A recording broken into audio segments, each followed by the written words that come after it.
Мое детство прошло в условиях сегрегации. Черные в своих районах, белые отдельно.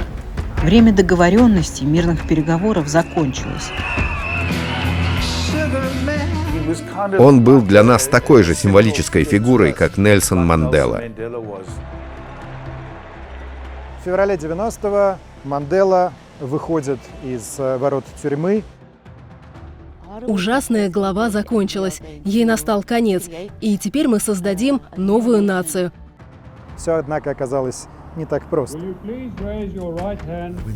Все шло достаточно хорошо, а потом начало разрушаться. Я хотел отомстить за убийство своего дяди. Бюрократы предыдущего режима могут прийти, публично покаяться. Чувство сожаления и раскаяния за содеянное у многих так и не наступило. Даже среди членов Африканского национального конгресса есть люди, которые хотели бы, чтобы у нас было как в России. Нам нужен жесткий лидер, потому что если дать нам власть в руки, то мы все это развалим. Потрудитесь найти проправительственную газету. Это сложно? Потрудитесь. А правда, что здесь есть такая культура свинцом обедать? А так они завтракают свинцом тоже. Это те районы, куда белым ни в коем случае нельзя. Видите, он сейчас взял оружие, а вот посетители, смотрите, они настолько привыкли, что вообще не реагируют. В чем вы видите причины нынешнего сближения между ЮАР и Россией?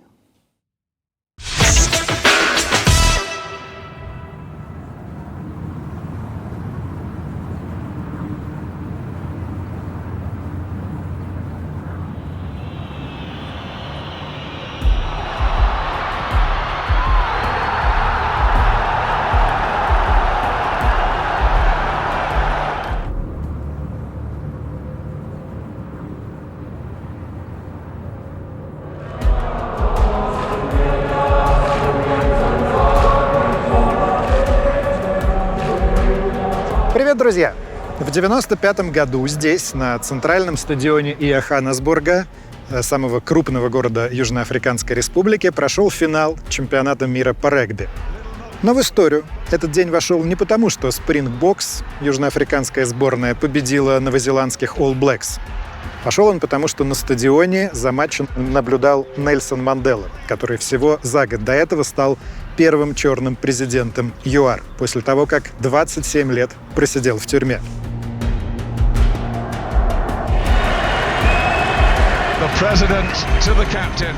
Именно этот момент, когда Мандела вручает победный кубок капитану национальной сборной по регби, обошел весь мир и, казалось, символически закончил продолжавшееся сотни лет разделения черных и белых жителей Южной Африки. Потому что регби всегда был спортом белой элиты, и черные зачастую болели против национальной сборной.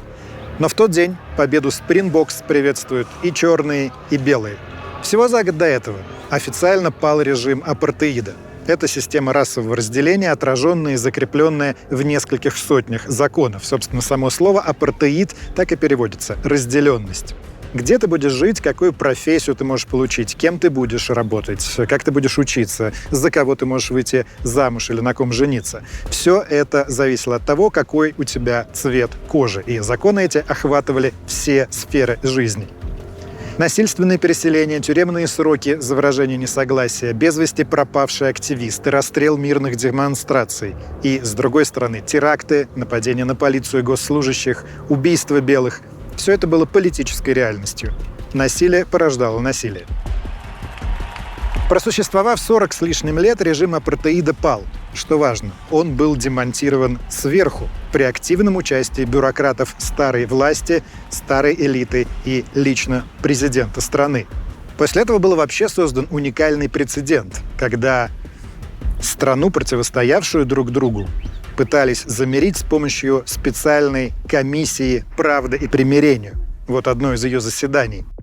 Do you remember saying to me that you are able to treat me like an animal or like a human being, and that how you treated me depended on whether I cooperated or not? Смысл был в том, что представители старого режима, в том числе даже силовики, могли получить прощение, могли получить возможность работать дальше при новой власти за то, что они приходили и публично каялись. Эти покаяния транслировались на всю страну в прямом эфире, и эта программа стала одним из самых главных национальных телешоу. Весь мир рукоплескал ЮАР. Санкции, которые были введены против режима апартеида, были отменены. И многим казалось, что вот она, прекрасная Африка будущего. Но смогли ли все эти показательные меры в действительности решить проблемы этой страны, примирить эту страну, отрефлексировать ее тяжелое прошлое? Почему спустя почти 3 десятилетия здесь по-прежнему существуют белые и черные районы? Почему многие жители черных районов говорят, что при апартеиде им жилось даже лучше? Почему после десятилетия подъема и надежд начался спад и кризис? Все время говорят о коррупции и росте преступности. И почему даже вот эту подводку на фоне стадиона мы вынуждены снимать с вооруженной охраной, потому что это очень неблагополучный район? Что происходит здесь со свободой слова? Что вообще происходит здесь со свободами? И нужны ли они сейчас людям? Об этом ли они думают? Мы приехали посмотреть, как спустя 3 десятилетия после наступления жизни, о которой многие мечтали, спорили, на которую надеялись, живет эта страна. Попытаться понять, можно ли преодолеть стереотипы, которые складываются веками. Как вы понимаете, этот опыт интересен и нам. Ну и уверен, вы знаете, что Южная Африка в последнее время активно сближается в публичном поле с Россией. Президент Сирил Рамафоса был несколько раз в Москве на Питерском форуме, продвигал миротворческую миссию по Украине. Ну и, конечно, вы помните, что здесь в августе прошел саммит БРИКС, на который ждали Владимира Путина, который сюда в итоге не поехал из-за ордера Международного уголовного суда, статут которого Южная Африка подписала.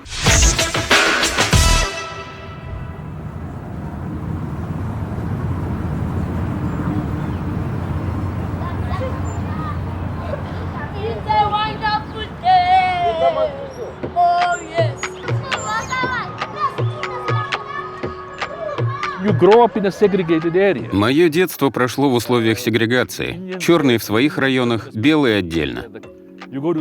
Мы ходили в раздельные школы, на раздельные спортивные площадки. Если ты идешь в больницу, там отдельный вход для белых, отдельный для цветных. То же самое в полиции, на почте. И белые по определению считались выше нас, ведь они правили страной. Здесь специфика в том, что белые — это, в общем, меньшинство, хотя их там было 20% населения. Это было то население, белое меньшинство, которое и мыслило себя государством. Во время учебы в старшей школе я сталкивалась с разными неприятными ситуациями. Когда в нашей школе происходили митинги, приезжала полиция, применяла слезоточивый газ, начинался настоящий хаос. Хотя я и не знала такого слова, как апартеид, разделение между людьми можно было просто почувствовать.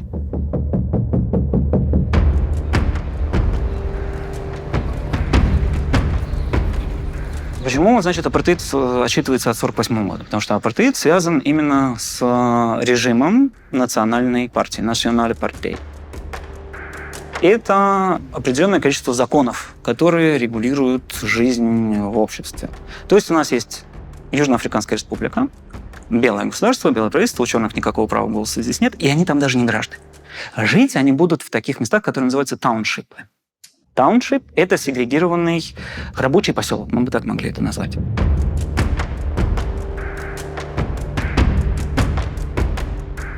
Мы в Соуэто. Это самый известный тауншип в пригороде Йоханнесбурга.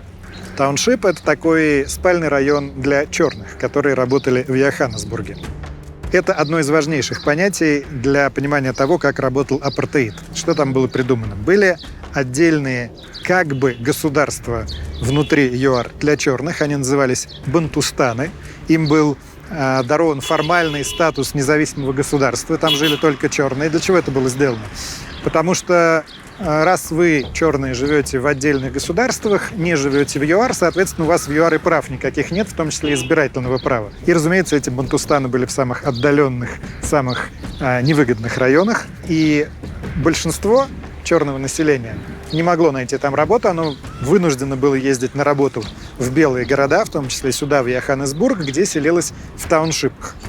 В 50-е и 60-е Соуэто и прочие тауншипы застраиваются вот таким типовым жильем. Вот этот, например, домик на 2 семьи, очень маленький, без всяких удобств, с небольшим приусадебным участочком. В общем, это такая малогабаритная квартира в одноэтажном строении. Тут надо вот что пояснить. По меркам Африки, для многих, кто жил в тауншипах, это было улучшение жилищных условий, потому что помимо тауншипов есть просто трущобы, где люди живут, в общем, буквально в чем Бог послал. И режим апартеида на это упирал, что вот мы вам улучшаем жилищные условия, что вам еще нужно. Но надо помнить, что все это сопровождалось постоянным бытовым ежедневным унижением черных на расовой почве.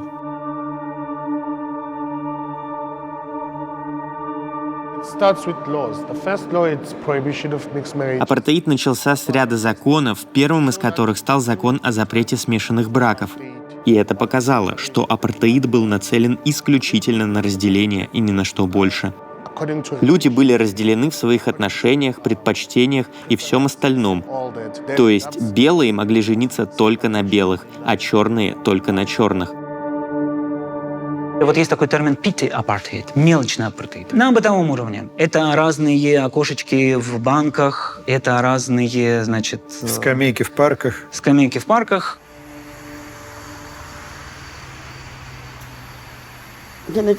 Во время апартеида я работала прислугой, домработницей у белых. Мне не разрешалось есть из их тарелок и пить из их чашек. Мне не разрешали пользоваться их туалетом. Мне приходилось пользоваться туалетом, который для нас сделали на улице, внизу. У меня была своя тарелка, которой не пользовался никто, кроме меня. Ела я в доме, но мне приходилось есть на полу. Сколько лет вы живете в этом тауншипе? С 1960 года. Говоря простыми словами, тауншип – это такой городок социального жилья для черных. И, разумеется, это самое настоящее гетто. Не в том смысле гетто, как мы привыкли называть районы трущоб где-нибудь в Южной или в Латинской Америке. Вот мы в выпуске про Аргентину такой снимали, в Бразилии, вы знаете, все есть фавелы. Это гетто в таком изначальном сегрегационном смысле, потому что здесь черных буквально запирали, и они не могли отсюда выйти без специальных документов, вне специально отведенных маршрутов. Это жестко контролировалось. Это так называемый дом-пас, что означает паспорт тупицы. С помощью такого паспорта передвижение черных контролировалось и ограничивалось. Пропуск позволял тебе работать в определенном месте и жить в определенном месте. И на нем была печать, указывающая, где тебе можно работать, а также где тебе можно жить. Здесь же, в Соуэто, в типовом домике на улице Велаказия, живет и будущий победитель апартеида, символ борьбы с ним, самый известный в мире политзаключенный и будущий президент Южной Африки Нельсон Мандела. Он в своих воспоминаниях пишет, что это был его первый собственный дом, и хотя он был совсем маленький, в спальню едва-едва вставала двуспальная кровать, тем не менее Мандела пишет, что я им очень гордился, потому что ты не можешь считаться мужчиной, пока у тебя нет в собственности дома. Надо, правда, сказать, что по законам апартеида дом в черном гетто не мог считаться собственностью, потому что в тауншипах дома выдавались в аренду, и за них была плата. Тем не менее, Мандела считает этот дом своим, и сюда он заезжает со своей первой женой Эвелин.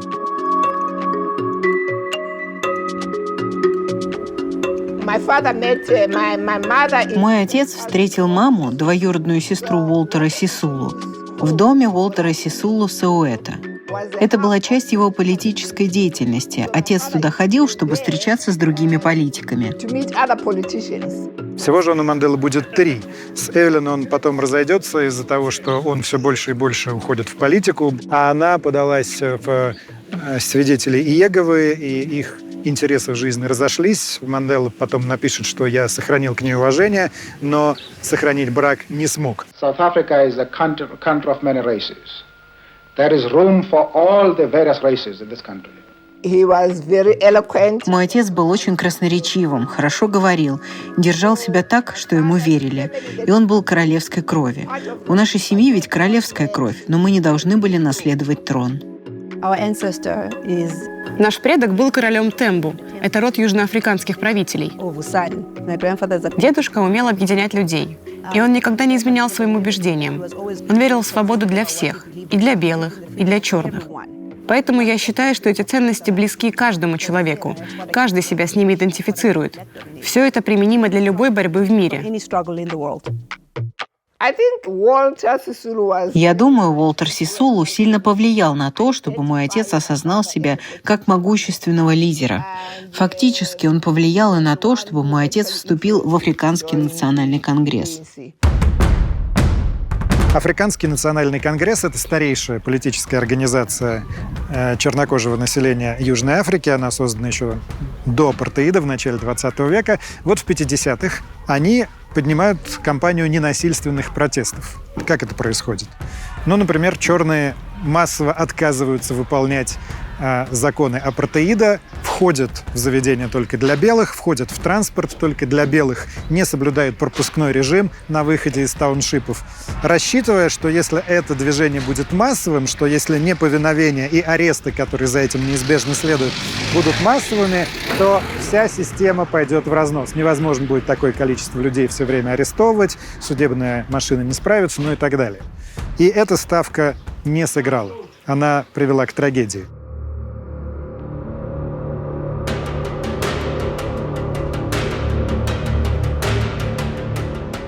В марте 1960-го в городке Шарпвиль, это примерно 70 километров от Йоханнесбурга, происходит печально знаменитая Шарпвильская резня, когда большая группа черных устраивает очередной протест против пропускного режима на выходе из гетто.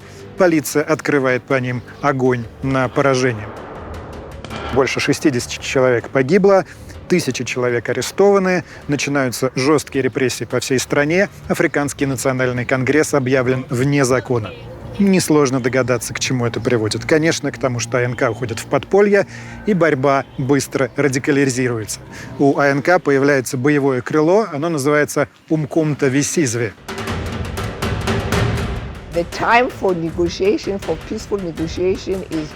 Время договоренности, мирных переговоров закончилось.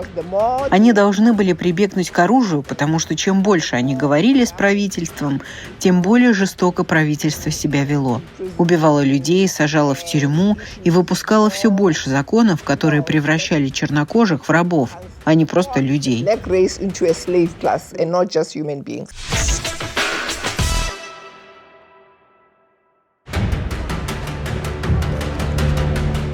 Следующее десятилетие Умконто Висизве совершает массу, называя вещи своими именами, терактов. Они нападают на полицию, на госучреждения, на госслужащих, убивают активистов режима апартеида.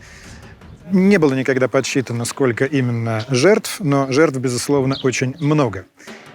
Одним из тех, кто создавал и направлял копье нации, был Нельсон Мандела. При этом надо сказать, что большинство лидеров и активистов АНК на тот момент уже не в стране. Они уехали в эмиграцию, и там они продолжают готовиться к борьбе и продолжают эту борьбу из-за границы. И тут очень важная деталь, кто им помогает. Им, среди прочих, помогает Советский Союз. Потому что для Советского Союза режим апартеида – это прямо один из основных врагов. Я вот хорошо помню позднесоветские времена, позднесоветскую пропаганду, и про режим апартеида говорили часто и говорили самой настоящей ненавистью. Его приравнивали к режиму Пиночета, к фашистскому режиму, к режиму Франко. Мы уже достаточно много в своих передачах рассказывали об этой бесчеловечной системе, которая превратила все небелое население страны в людей низшего сорта. Для советской идеологии апартеид был злейшим врагом. И, конечно, Советский Союз активно помогает АНК, считая, что АНК – это не просто левое движение, считая, что АНК может привести страну к марксизму. Забегая вперед, многие кто поддерживал негласно апартеид, видели в этой борьбе с АНК борьбу именно с коммунистами, не столько с черными, сколько с коммунистами. Например, в Анголе, стране африканской, находившейся под советским влиянием, были созданы учебные лагеря, где боевики АНК проходили обучение военному делу, взрывному делу, где они вооружались, и потом их забрасывали на территорию Южной Африки. Сохранились даже некоторые цифры, что Советский Союз поставил более 3000 самозарядных карабинов Симонова, более 6000 пистолетов, 275 гранатометов. В общем, это была ощутимая военная поддержка. Помимо этого, многие политические активисты АНК обучались марксизму и ленинизму в Москве. В число этих людей, например, входил Таба Мбеки, будущий президент Южной Африки. Мой дядя Ахмед тоже проходил так называемую политическую подготовку в Советском Союзе вместе с будущим президентом Табом Мбеки. Их готовили в основном к подпольной политической работе, учили вербовать новых членов в ячейку, вести пропаганду и так далее. В Москве он мог свободно читать марксистско-ленинскую литературу, и ему это было интересно. По окончании обучения он поехал обратно в Южную Африку, создавать подпольную сеть. Он был настолько предан делу, что его ничто не могло остановить. И 22 октября 1971 года, в пятницу вечером, его останавливает полиция на блокпосту. Через 4 дня и 18 часов полиция заявляет, что во время обычного допроса за чашкой чая с полицейским Ахмед перелезает через стол, открывает окно, выпрыгивает с 10-го этажа и разбивается насмерть. И никто не знает причин? Вот что выяснилось в ходе следствия. По словам полицейских, они нашли документ, где коммунистов призывают наложить на себя руки, но не предавать товарищей. Такой версии придерживалась полиция. И по результатам следствия суд вынес соответствующее заключение. Якобы полиция пальцем его не тронула, и с ним хорошо обращались.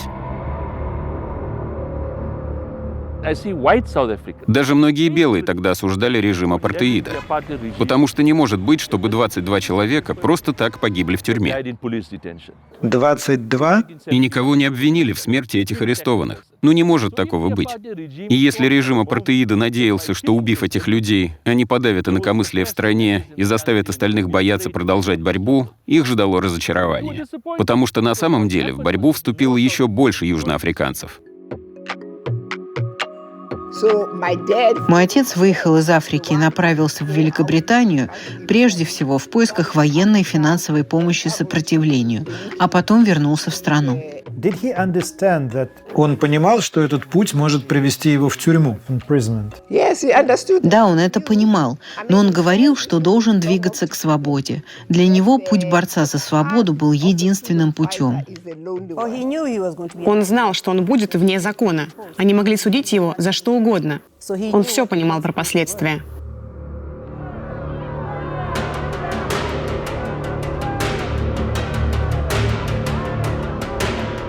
В 1962-м Манделу арестовывают. Это, конечно, неудивительно, учитывая, что все активисты АНК находятся под наблюдением секретной полиции. Интересно другое. За несколько лет до этого Манделу уже арестовывали и судили по обвинению, знаете, в чем? В государственной измене. И знаете, какой был результат? Его оправдали. Да, потому что апартеид апартеидом, но в ЮАР уже тогда существует независимый суд. И он не находит достаточных свидетельств, чтобы обвинить Манделу, его отпускают. Но в 1962 году уже все серьезно. Сперва его обвиняют в незаконном пересечении границы, уже сажают, потом еще добавляют обвинения в подготовке мятежа. И за это грозит смертная казнь, которая тогда в Южной Африке активно применяется. Но поскольку дело уже приобрело резонанс, то приговор – пожизненное заключение. И отсидит Мандела в итоге 27 лет. Вы, конечно, знаете, что Нельсона Манделу в России часто сравнивают с Алексеем Навальным. Навального даже называют, после того, как он попал в тюрьму, российским Манделой. И, в общем, это резонное сравнение, если говорить, например, про суд над Манделой. И еще его можно сравнить с судами над российскими революционерами до революции, потому что Мандела тоже использует свой суд как трибуну для политического заявления. Он говорит, глядя на судью: I have fought against white domination, and I have fought against black domination. I have cherished the idea of a democratic and free society in which all persons will live together in harmony. 18 из своих 27 лет он проводит в одиночной камере. Это совершенно точно можно назвать особым режимом, потому что позволено ему всего 2 письма в год, а днем он работает на известковых карьерах. И от яркого солнца, когда известь блестит и тоже ярко-белая, у него повреждается зрение, потому что, конечно, солнцезащитные очки нельзя использовать в тюрьме. У него не было кровати, он спал на полу и узнавал о внешнем мире только по рассказам приходящих к нему людей.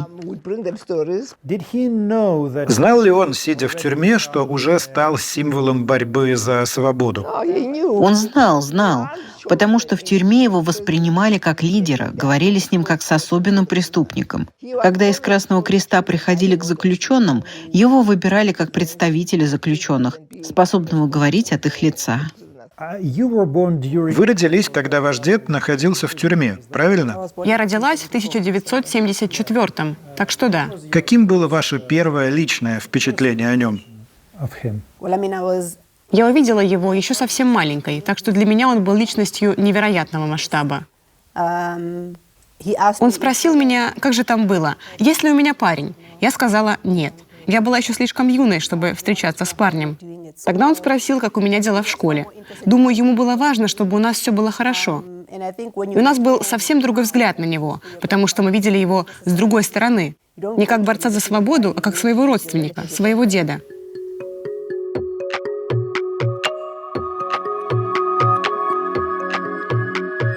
В 70-е меняется поколение, и очень четкий поколенческий разлом. Вот это поколение 60-х — это люди, которые услышали вот этот месседж Шарпвилля, и хорошо, мы будем заниматься своими делами, это все, конечно, несправедливо, это ужасно, но как-то вот, как-нибудь проживем. А в 70-е годы на сцену выходят молодые школьники. Давайте избавимся от комплекса своей неполноценности, который вот прекрасный пример которых это вот поколение родителей декады 60-х. Движение «Власть черных» выступало против того, чтобы африкаанс был единственным языком обучения в школе. Ведь будь то математика или какие-либо предметы, все это должно было преподаваться только на африкаанс. Африкаанс – один из 11 официальных языков Южной Африки. И чтобы понять, при чем тут он, нам нужно отмотать немного назад. Сейчас будет подробная справка про историю Южной Африки, откуда произошел апартеид. Мне кажется, это важно, чтобы понимать корни нынешних проблем. Однако, если вам не интересно просто слушать историю, промотайте вот на этот тайм-код. Там продолжение про современные проблемы и про то, как мы путешествуем по Южной Африке. Так вот, по факту расовое разделение началось здесь не в 1948 году, когда официально, считается, начался режим апартеида, а еще с момента первого европейского заселения. В 1652-м сюда, к мысу Доброй Надежды, вот тут вот недалеко, причаливает корабль легендарной голландской Ост-Индской компании во главе с Яном фон Риббеком. Участники этой экспедиции обосновываются здесь, на побережье Атлантики, и создают Капскую колонию с центром в Капстаде, ныне Кейптаун. Из Капстада европейцы двигаются на север, осваивают новые территории. И так как большинство колонистов прибыли в Африку из Нидерландов, всех их стали постепенно называть бурами, от голландского слова «бур», то есть «крестьянин». Или второе название, до сих пор существующее, африканеры. Это белые. Важно это запомнить. Африканеры-буры говорили и сейчас говорят на видоизмененном голландском. Занимались они в основном и сейчас часто занимаются земледелием, проповедуют кальвинизм. Буры жестоко подавляли сопротивление живших в этих краях коренных племен, в основном, конечно, черных. На основанных белыми поселенцами скотоводческих фермах широко использовался труд чернокожих рабов. Тут важно сказать, что у черных здесь тоже масса своих языков, и сейчас в Южной Африке 11 официальных языков, среди них есть очень интересные. Щелкающие звуки будут встречаться в языках Оса и Зулу, а вот это уже языки черных. И это индикатор того, что они довольно давно там живут и как-то пересекаются, коммуницируют. И вот переняли какое-то количество этих самых щелчков. Возвращаясь к истории и к продвижению буров вглубь Южной Африки, на рубеже 18 и 19 веков Британия, которая тоже нуждалась в опорном пункте по дороге к своим колониям в Индии, захватила у мыса Доброй Надежды колонию Капстад. Здесь с тех пор, собственно, Кейптаун, английское слово. Отношения буров и англичан, как вы можете себе представить, сразу не заладились. Кроме того, в 1830-х Великобритания запретила в своих колониях рабство, а для буров, для фермеров буров, это было совершенно неприемлемо, потому что у них черные рабы выполняли огромный объем работ. И уходя от этого английского владычества, уходя от английских правил, буры стали бросать свои хозяйства и переселяться еще дальше на север, на неосвоенные территории. Это назвали Великим треком, такое великое переселение народов происходило. Там африканеры основали два независимых государства. Южноафриканскую республику, в обиходе называемую Трансваалем, и Оранжевое свободное государство. Вскоре они заключили оба этих государства вассальные, по сути дела, отношения с Великобританией, с Британской империей. И, в общем, все было нормально более-менее до тех пор, пока на этих новых территориях не нашли крупные месторождения алмазов и золота. И, понятное дело, тут Британия уже совершенно по-другому стала смотреть на эти земли. В итоге, пропуская там некоторые моменты, о которых вы можете сами посчитать, если интересно, в итоге это приведет к двум большим войнам между бурами и англичанами. Они войдут в историю как англо-бурские войны. Наиболее известна в истории Вторая англо-бурская война. Она происходила как раз на рубеже 19 и 20 веков. И известна она сейчас в первую очередь тем, как критически она повлияла на военное дело. И не только на военное. Когда сжигаются фермы, впервые опробуется такой феномен, как концентрационный лагерь на южноафриканской почве. Такое новое слово в военном деле. То есть это в Южной Африке впервые произошло? Да. Тогда же военная форма впервые окрашивается в привычные для нас сегодня цвета, потому что англичане, которые воевали с бурами, были в красных мундирах, и их на фоне саванны, такой коричневато-блеклый, было очень хорошо видно, в то время как сами буры практически были неразличимы, они сливались с пейзажем. И тогда англичане, понеся большие потери, принимают решение переодеть свою армию в цвет, который скоро станет обязательным для всех армий мира, и сегодня мы знаем его как хаки. Именно в ходе англо-бурской войны солдаты обеих армий стали впервые зарываться в землю, рыть окопы, траншеи, блиндажи, потому что уже к этому моменту появились пулеметы, бронепоезда, скорострельные орудия, которые сделали бессмысленными традиционные построения и атаки кавалерийскими лавами. До совершенства новые боевые порядки, возникшие здесь, в Южной Африке, будут доведены на полях Первой мировой войны, и, как вы знаете, до сих пор и форма хаки, и зарывание в землю активно используются во время войн, во время боевых действий, в том числе в Украине.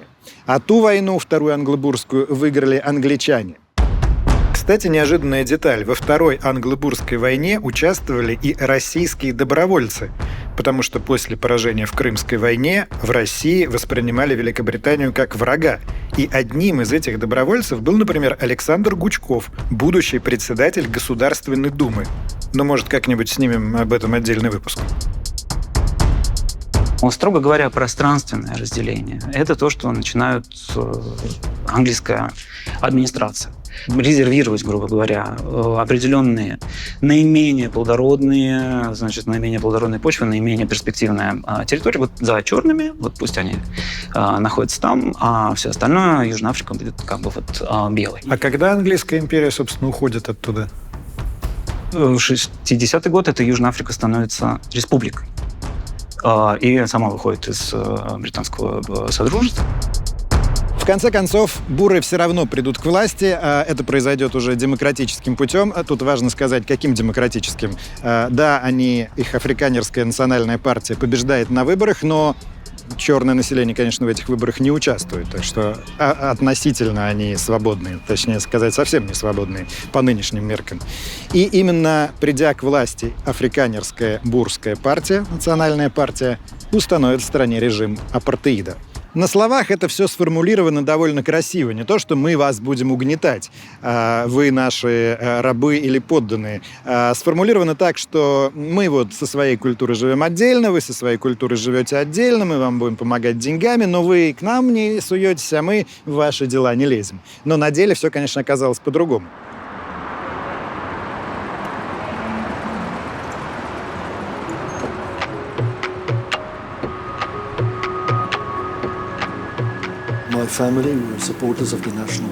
Моя семья поддерживала национальную партию. Именно так определились мои политические взгляды, и я начал верить в правильность происходящего. И да, я поддерживал апартеид. Я думал, что он обеспечивает нашу независимость от Великобритании и расширяет права африканеров. В течение 60 лет эта борьба с англичанами занимала наши умы. Мы не могли сосредоточиться на более важных задачах, а именно на решении проблемы взаимоотношений между сообществами внутри Южной Африки.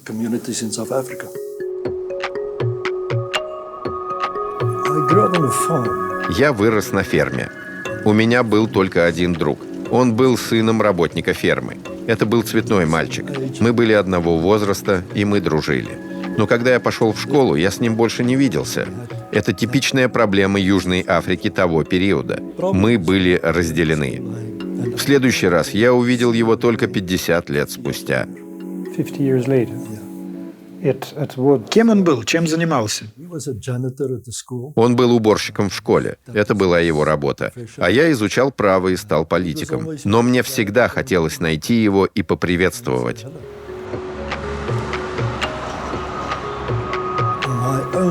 Мое собственное осознание, если можно так выразиться, недостатков апартеида начало формироваться в тот период, в середине 1970-х годов. В то время я был юристом. Причина, по которой я осознал несправедливость апартеида, заключалась в содержании законов. В моем сознании начала расти уверенность, что все это разделение — это неправильно, это неоправданно. Именно тогда я всерьез начал сомневаться в апартеиде.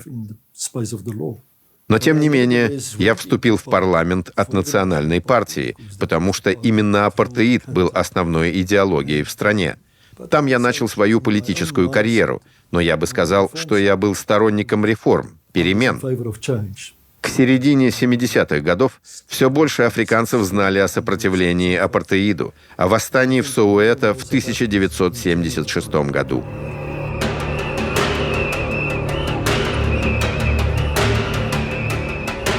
Прошло 10 с лишним лет после Шарпевильского расстрела, и волна протестов, которая была загнана вглубь, проявляла себя, как мы помним, только террористическими атаками АНК, вновь вырвалась на поверхность.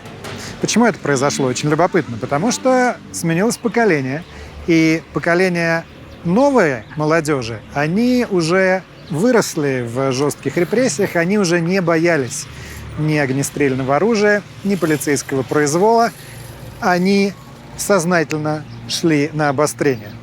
В 1974 году правительство принимает закон, согласно которому все обучение в школах, в том числе в школах для черных, должно вестись на языке африканс. Мы помним, что это язык буров, язык, собственно, тех, кто ввел апартеид. Это бурская национальная партия, его вводила в 1948 году. И, разумеется, это вызывает взрыв возмущения в черном сообществе, потому что язык африканс для них это язык угнетателей. В 1976 году здесь, в Соуэто, собирается огромная демонстрация. Участвуют в ней в основном старшие школьники, которые выходят на акцию протеста, заявляя, что они не будут обучаться на африканс. По одним оценкам там было 10 тысяч человек, по другим оценкам даже 20 тысяч человек. Они идут на полицейский кордон, и, как и в Шарпвилле, полиция открывает огонь на поражение.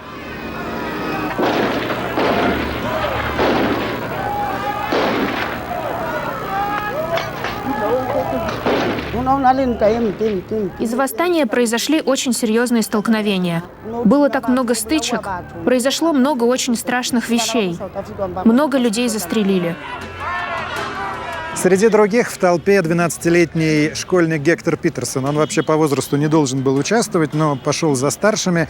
Когда началась стрельба, его сестра Антуанетта сперва теряет его из вида, потом уже видит его окровавленного на руках у другого школьника. Вот Антуанетта бежит рядом. Этот кадр сделал фотограф Сэм Нзима. И вот про силу образа. Эта фотография облетела все мировые СМИ, она вызвала шок на Западе. Безусловно, она находится в ряду важнейших фотографий эпохи, не знаю, там рядом со снимками сожженной вьетнамской деревни Сангми, со снимками убийства Кеннеди, потому что она меняет отношение в западном мире к режиму апартеида. Больше его замалчивать, проводить политику закрытых глаз будет невозможно.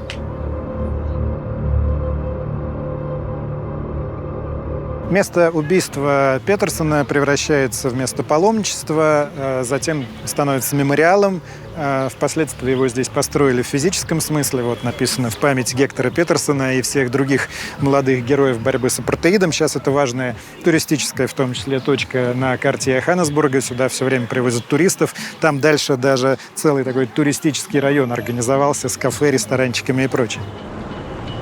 Всего в Суэцком восстании погибли 176 человек, оно 3 дня длилось. По неофициальным данным, намного больше людей погибло, до 700 человек. Конечно, большинство из них черные, и были 2 белых. Одного из них звали Мелвилл Эдельштейн. И это вот хорошая иллюстрация того, как работает механизм насилия, неуправляемый уже. Потому что как раз Эдельштейн, он был активист и благотворитель. Он работал в черном пригороде, помогая маргинализированным элементам, помогая бездомным, но в тот момент оказался в ненужный момент в ненужном месте, и толпа забила его камнями просто потому, что он был белый и был африканер. Все это вспыхивает в течение дня, и это длится недели, месяцы, и это такое очень горячее лето. Сначала вспыхивает Советов, потом информация распространяется по всей стране, и через месяц полыхает много где. Школьные бойкоты, и в целом молодежь заявляет о себе. В школьной программе истории все было описано так, что только белые люди были щедрыми и цивилизованными.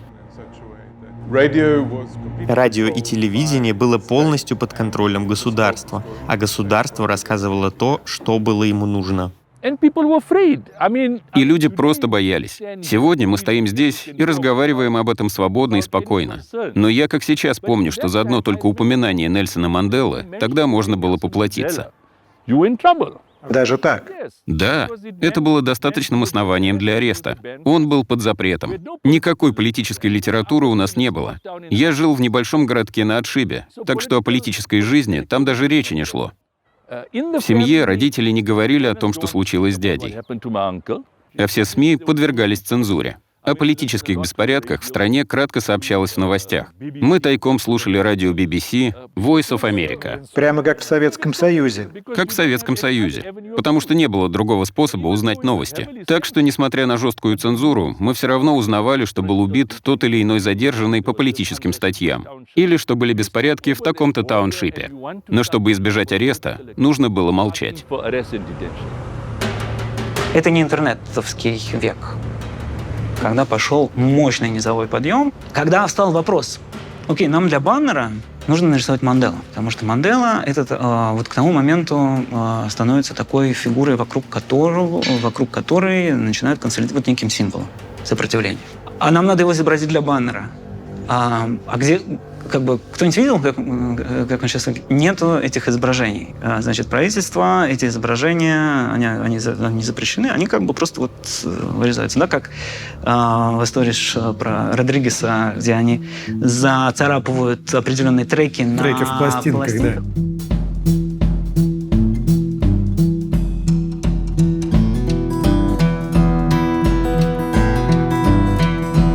Хочу вам рассказать одну совершенно фантастическую историю, которая в 70-х годах начинается вот здесь, в этом магазинчике «Мабу Винил».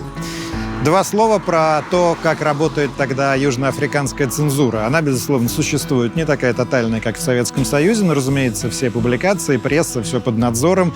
В газетах и изданиях для белых работают только белые, для черных свои СМИ, но и они жестко цензурируются, по крайней мере, за ними жестко надзирают. И такой же надзор за музыкой. Существует даже специальный директорат, который смотрит, что там кто слушает, насколько это подходит или не подходит нашим ценностям апартеидным. И, например, если на какой-то пластинке все в целом окей, и сам исполнитель окей, но какой-то трек не подходит, то этот трек берут и просто выцарапывают. Так, например, поступили с некоторыми песнями Стиви Вандера, потому что он посвятил свою премию «Оскар» Нельсону Манделе. В этом магазинчике совладельцем парень по имени Стивен Сегерман, а прозвище у него Шугарман, сахарный человек.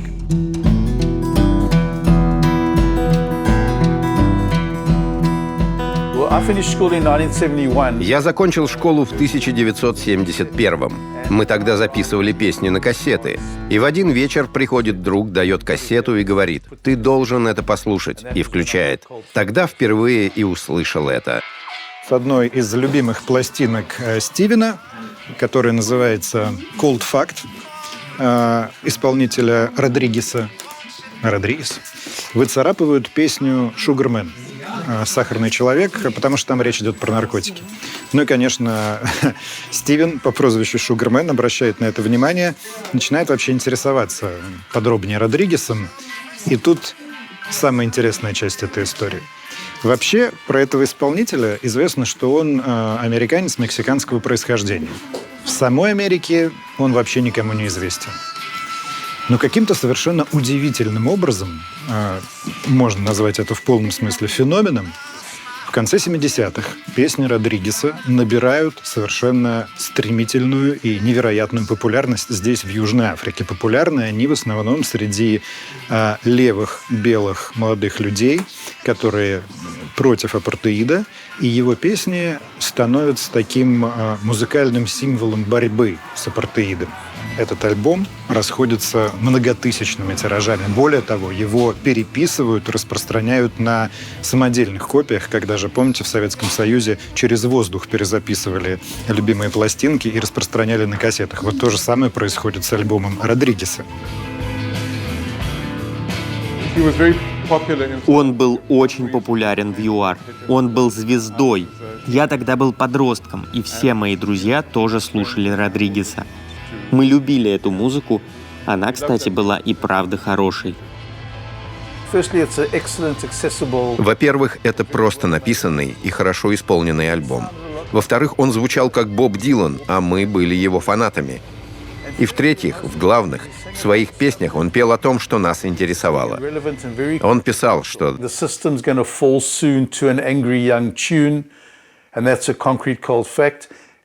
но самое важное, у нас в ЮАР было много цензуры, и такие строки были на грани. Он был дико популярен.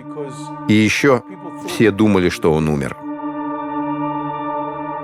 Чем популярнее Родригес становится, тем крепче и крепче убежденность его фанатов здесь, в Южной Африке, что он давно умер. Причем как-то трагически умер, типа как Джимми Моррисон или Курт Кобейн. Почему, никто не знает, но в этом никто не сомневается. Была куча слухов. Он не упоминался нигде, ни в энциклопедиях рока, ни в журналах. Все, что было, его альбом. И кто-то пустил слух, что он мертв. И это стало холодным фактом. Проблема в том, что это сильно до интернетовской эпохи. Нельзя погуглить, нельзя найти страницу в интернете, нельзя, как сейчас, за пару минут все о человеке узнать. Сегерман начинает долгое, оно займет целые годы, расследование, пытается найти какие-то концы этого человека. И в конце концов находит его дочь в Америке. И эта дочь рассказывает ему, что вообще папа жив-здоров и работает строителем.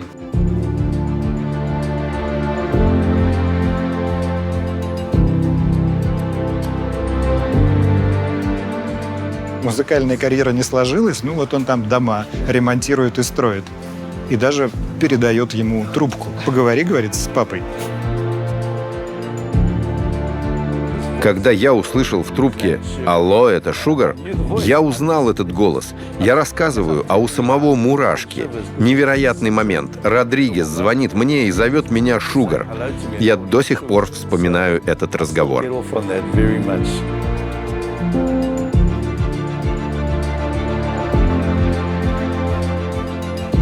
В конце концов, спустя долгие годы Сегерман с друзьями организует приезд Родригеса в Южную Африку. Для Родригеса его популярность здесь абсолютно удивительная, невероятная вещь, но на него здесь действительно очень многие смотрят как на звезду первой величины. И Родригес дает здесь серию концертов. Вот здесь, в этом магазине, до сих пор сохранилась афиша одного из них, который прошел в 1998 году. Был полный стадион. Есть вот эти уникальные кадры, как это выглядит. В самой Америке Родригеса как никто не знал, так и не знает. Если бы не случился еще один поворот. В 2012-м про всю вот эту невероятную эпопею с поисками Родригеса и его приездом сюда, в Южную Африку, был снят документальный фильм, который, в свою очередь, получил «Оскар», стал суперпопулярным в Америке и привел к тому, что и Родригес спустя десятилетия в Америке стал популярным, и даже его песни, те еще 70-х годов, вошли в американские чарты. Вот такая произошла совершенно невероятная история. Родригес потом много раз приезжал в Южную Африку. Обнаружилось, что он также популярен и в Австралии, и там тоже были его успешные гастроли. И он, в общем, прожил остаток своей жизни как такой, ну, не суперзвезда, но как популярный исполнитель. И вот буквально в этом 23-м году, летом, он скончался. Нам Сегерман тоже про это написал уже после нашего интервью. Он был важен для нашего народа. Мы любили его музыку. И цитаты, которые я привел, были крайне важны для нас. Он был для нас такой же символической фигурой, как Нельсон Мандела. Кстати, что интересно, культа Манделы в привычном нам понимании слова здесь нету. Вот есть пара памятников ему, есть вот этот мурал, но если сравнивать это, например, с культом Аятоллы Хамини в Иране, где все увешано его портретами, или даже с Ататюрком в Турции, ничего подобного. Его помнят, его чтут, конечно, его считают отцом нации, но его изображения нет на каждом углу. Здесь нельзя не сказать два слова про вторую жену Манделы. Ее звали Винни. Она совершенно одиозным стала персонажем. И, конечно, когда говорят Мандела, то многие уточняют, про какого из двух идет речь. Он с ней вступил в брак незадолго до того, как был арестован. Пока он 27 лет сидел. Она занималась сначала исключительно общественной работой, потом пришла в политику, но постепенно она сколотила вокруг себя, живя в Соуэто, настоящую банду телохранителей и убийц. Там натурально доходило до убийства, причем был убит в какой-то момент черный подросток у нее в доме. Долго шел процесс, она даже каялась, но официальных обвинений в убийстве ей так и не было предъявлено. Потом ее многократно уличали в коррупции, уличали в роскошной жизни, уличали в растрате. В 1996 году Мандела уже после того, как вышел и стал президентом, с ней развелся, потому что ходили слухи о ее неверности. Но и после развода, и после отставки Манделы она осталась в политике, она даже участвовала во всеобщих выборах, заняла 5-е место в списке Африканского национального конгресса и оставалась в центре постоянного бурления, постоянных скандалов, связанных с ее личностью и с ее заявлениями. И умерла она в 2018 году в статусе такой матери нации. Уместно сравнить ее, конечно, с Эвитой Перрон, такая южноафриканская ее версия. Если забыли, кто такая Эвита Перрон, посмотрите наш выпуск из Аргентины.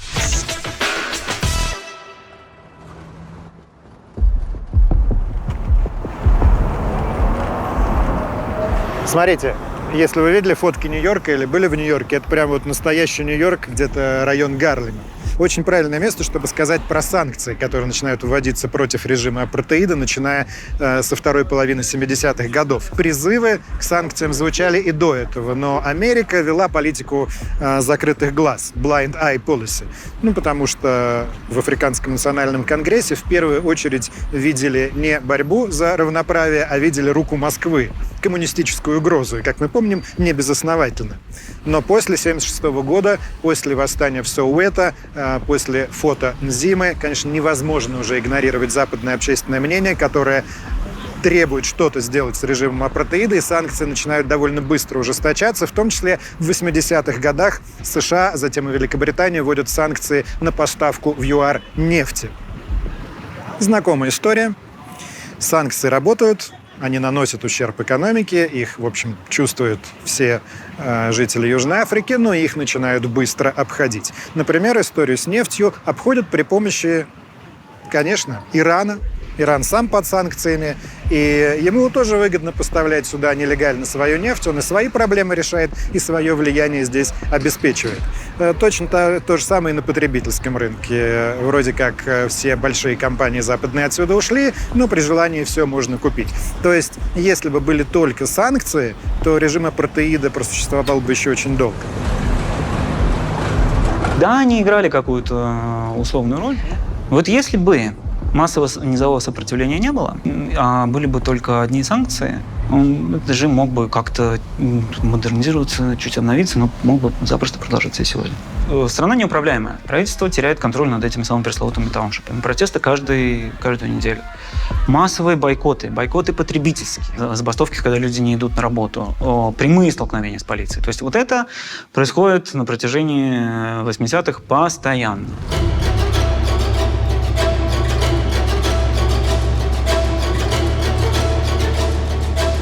Санкции и протесты внутри страны заставляют власти ЮАР идти на уступки. Правительство уже в начале 80-х отменяет некоторые самые одиозные порядки. Например, отменяет пропуска для чернокожих, чтобы им выйти из тауншипов. Но вместо разрядки это воспринимается как слабость и вызывает еще большее противоречие. Теперь черное население, десятилетиями изгонявшееся за границы белых городов, массово и демонстративно возвращается обратно. Вот мы сейчас в районе Хиллбрау. Это раньше был элитный белый район. Тут синагога местная недалеко. А там дальше CBD, центральный бизнес-район, который тоже был белый. Такая Москва-Сити была в свое время. И в конце 80-х именно сюда хлынули чернокожие. Район быстро стал маргинальным. Компании отсюда стали съезжать, недовольные новым соседством.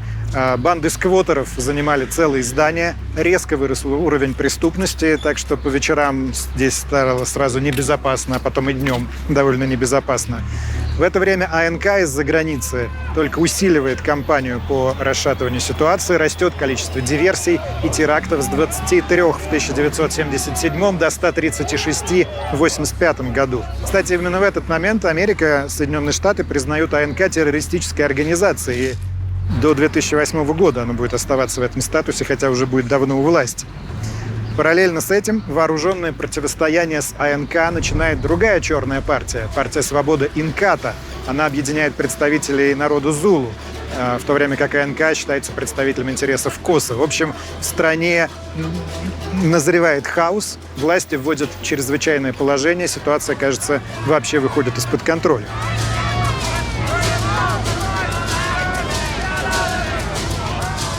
Как всегда в случае концов режимов, это совокупность факторов. Это нарастание кризисных процессов внутри южноафриканского руководства. Это коррупционные скандалы, это экономические проблемы.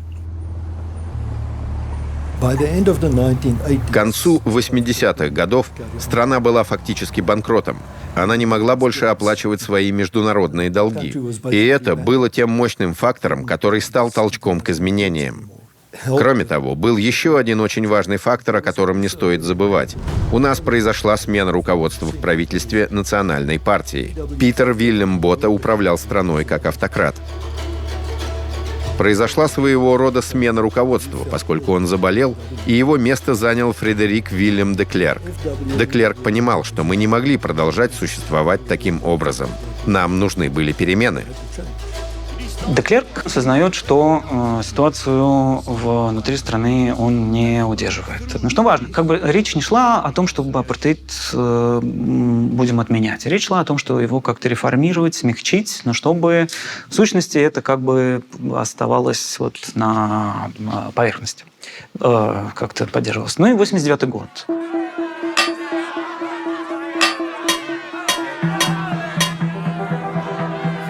89-й год наступает. Это переломный год для всей мировой истории. В Берлине разрушают Берлинскую стену, объединяется Германия, происходит распад восточноевропейского социалистического блока.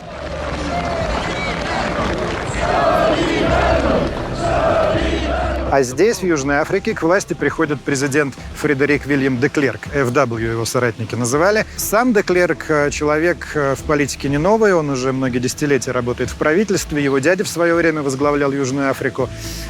И де Клерк слывет человеком, склонным к компромиссу, склонным договариваться. Кроме того, независимо от его личных качеств, он оказывается в ситуации, когда другого выхода просто нет.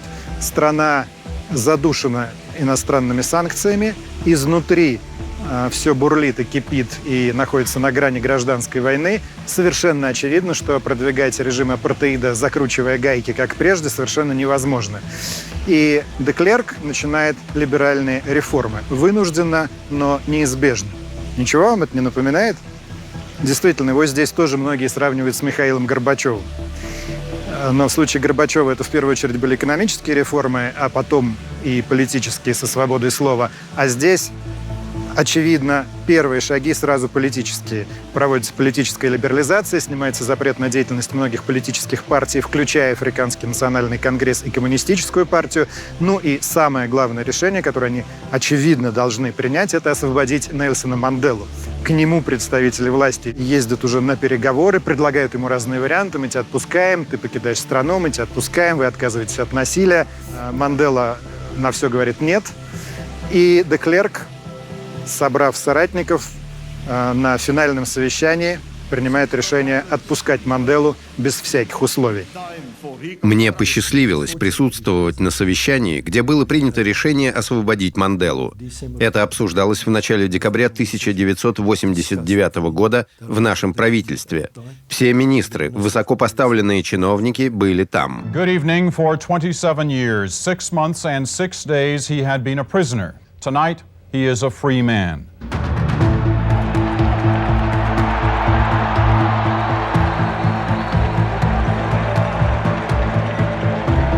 В феврале 90-го Мандела, это знаменитые кадры, они облетают весь мир, рука об руку со своей супругой Винни, выходят из ворот тюрьмы, ему рукоплещут сторонники, и рукоплещет весь мир в этот момент. И несмотря на то, что это решение было очевидным, к нему все шло.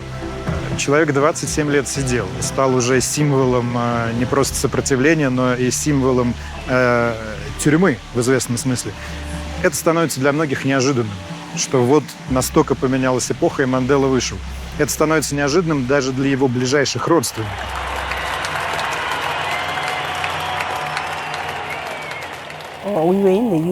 Мы в тот момент были в США, и на выходе из дома было полно прессы со всем оборудованием. И мама сказала: что вы здесь все делаете? И они такие: вы что, не знаете, что вашего отца сегодня выпускают?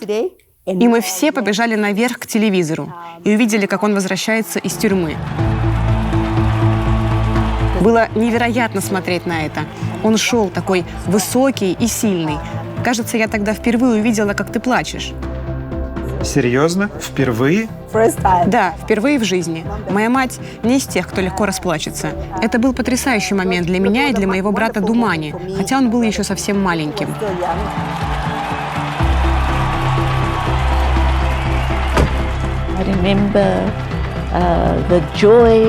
Помню радость и ликование людей. Телевизоры тогда были у немногих, но люди старались собираться группами и узнавать хоть какие-то новости. Думаю, что все мы испытали чувство облегчения. Я с нетерпением ждала своего первого в жизни голосования на выборах в качестве гражданина. Вот о чем я думала. Ужасная глава закончилась, ей настал конец, и теперь мы создадим новую нацию. У нас будет новый старт. Мы сможем расправиться с призраками прошлого и своими руками создать новую страну.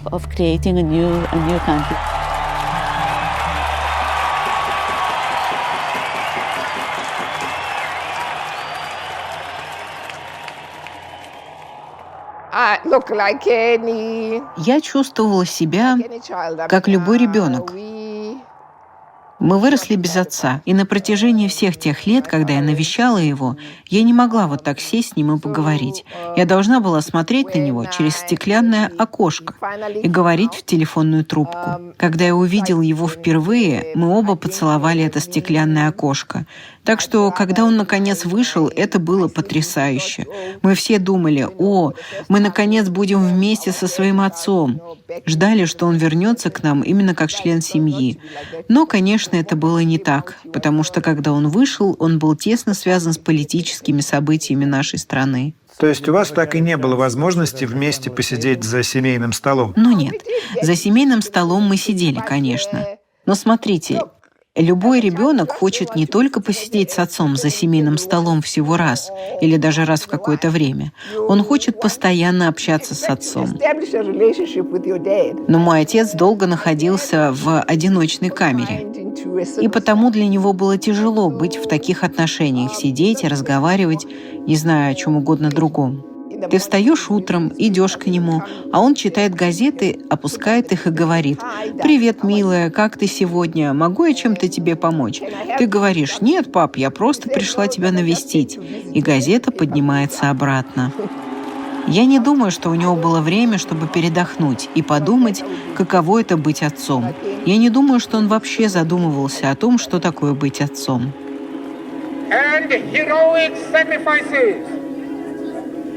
Have made it possible for me to be here today. В 1993 году Нельсон Мандела вместе с Фредериком де Клерком, что важно, получают Нобелевскую премию мира. Они произносят 2 нобелевских речи отдельно друг от друга. Сначала выступает Мандела, его речь длится 18 минут. Let a new age be born. Thank you. По сути, это предвыборное выступление, потому что через несколько месяцев после этого состоятся президентские выборы в Южной Африке. Мандела снова говорит про необходимость гармоничного мира, про то, что он всю жизнь боролся за демократию и свободу для всех, не только для черных. И это ровно то, о чем они договорились с де Клерком, что он будет говорить. Национальная партия со страхом ждут этой речи Манделы. Потому что мы не знали, что он скажет и чем это закончится. Для белых?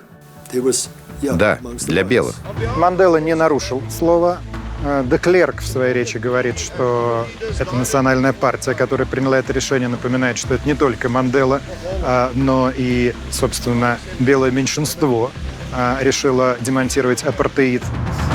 Вскоре состоялись президентские выборы, на них Мандела получает 60%, а де Клерк, который тоже участвует, баллотируется против Манделы, получает всего 20%. Он стал последним на сегодняшний день белым президентом Южной Африки. Will you please raise your right hand and say, "So help me God"? So help me God. Были определенные моменты, когда все могло пойти в ту или иную радикальную сторону. Вы имеете в виду, что это могло привести к полному изгнанию белых, как случилось в других африканских государствах? Я не думаю, что это было возможно из-за высокой численности белого населения. Но могла начаться настоящая гражданская война. Мы должны были найти решение, хотя это было трудно на некоторых этапах. Были срывы. Однако каждый раз мы понимали, что должны вернуться за стол переговоров. Когда я был подростком, меня съедала злоба. Я хотел отомстить за убийство своего дяди. Вы хотели отомстить? Да, я хотел убивать. Я был готов убивать. Я хотел отомстить тем, кто убил моего дядю. Но у меня не было возможности. Вы не знали, кто его убил? Да нет, я не знал, кто конкретно. Но в 1990-м в стране наконец-то произошли изменения. Политические партии снова разрешили. В 1994 году прошли демократические выборы, а в 1996 году начала работу Комиссия правды и примирения. Итак, Нельсон Мандела становится президентом, Африканский национальный конгресс становится из подпольной правящей партии. Казалось, вот она, прекрасная Африка будущего. Ничего подобного. Страна по-прежнему находится на грани войны, на грани гражданской войны, потому что одна часть общества ненавидит, презирает, боится, относится с недоверием к другой части общества. И вопрос не только в неприятии черными белых после десятилетия апартеида. Да, во время апартеида погибли тысячи черных, 2500 были казнены, 5000 официально признаны жертвами полицейского произвола. Но при этом с 90 по 93 год, уже после того, как Мандела был освобожден, около 9000 человек погибли в ходе межплеменных столкновений, это в основном черные. Как примирить это общество? Нюрнбергский процесс не вариант, потому что там победители судили побежденных, а здесь, во многом все против всех. И тогда принимается беспрецедентное решение. Создается так называемая комиссия правды и примирения. Я про нее уже упоминал. Суть в том, что деятели, бюрократы предыдущего режима, те, кто совершил преступления, в первую очередь политические, при предыдущем режиме, могут прийти, публично покаяться, рассказать на всю страну, заседание этой комиссии транслируется по телевизору, о том, что они делали, принести извинения и покаяния и получить взамен прощение. То есть комиссия действует по принципу признания в обмен на прощение. I put the electrodes in his nose. I may be wrong. If I said I attached it to his genitals, I may be wrong. Многие хотели стать членами комиссии правды и примирения. Пришло около 400 заявок из всей Южной Африки. В конце было выбрано 25 кандидатов, которых должен был рассмотреть президент страны. Потом их число снизилось до 15. И я была одним из них. Получение амнистии должно быть добровольным процессом. Иными словами, виновники должны сами обращаться в суд и просить помилования. И если суд им откажет в амнистии или если они не подавали на нее заявку в установленный срок, то тогда к ним должно применяться обычное уголовное право, и они должны быть наказаны. А кому-то отказывали в амнистии? Да, случаев, когда отказали в амнистии, было много. У родственников жертв было право обжаловать процесс и иметь адвокатов, защищавших их права. И, конечно, отказов было много. Моя бабушка не хотела давать показания. Она упрямилась. Что это изменит? Она спрашивала, зачем мне сейчас снова проживать ужас смерти моего сына? Зачем к этому возвращаться? И давать показания перед всей страной о том, что мне известно. Мне удалось ее убедить, хотя у остальной родни не получалось. Наверное, потому что мы с ней были очень близки. Я ей сказал, бабушка, важно, чтобы ты вспомнила все и рассказала свою историю. Мы обратились в комиссию правды и перемирия, и бабушка сказала комиссии, что хочет знать, кто выдал ее сына полиции и за что его убили. One of the police pushed me violently onto the seat. I stood up and I asked what happened, and they told me that my son had jumped from the 10th floor of John Foster Square and that had died. Это был удивительный процесс, так как виновные и жертвы предстали перед комиссией, говорили правду, от чего им становилось легче. Все это способствовало примирению. Эту комиссию возглавляет архиепископ Десмонд Туту, очень здесь влиятельная, авторитетная личность. Он, кстати, жил на той же улице в Соуэто, что и Нельсон Мандела. И через эту комиссию за несколько лет пройдут несколько тысяч человек, около 1000 из них действительно получат прощение. Я подумал, что точнее всего это сравнить, знаете, с чем? С индульгенцией, которые Ватикан, католическая церковь в средние века выдавали за... Ну, там, правда, они за деньги выдавали, а здесь за покаяние, но, в общем, это тоже считалось, что индульгенция, официальная грамота об избавлении от грехов, дается за покаяние. Так это и работало. Знаете, до сих пор деятельность этой комиссии остается одной из самых противоречивых страниц в южноафриканской истории. С кем ни начни обсуждать апартеид и его падение, разговор через пару минут утыкается в эту комиссию, и большинство людей сейчас говорит, что, конечно, идея была хорошая, но полностью себя скомпрометировала.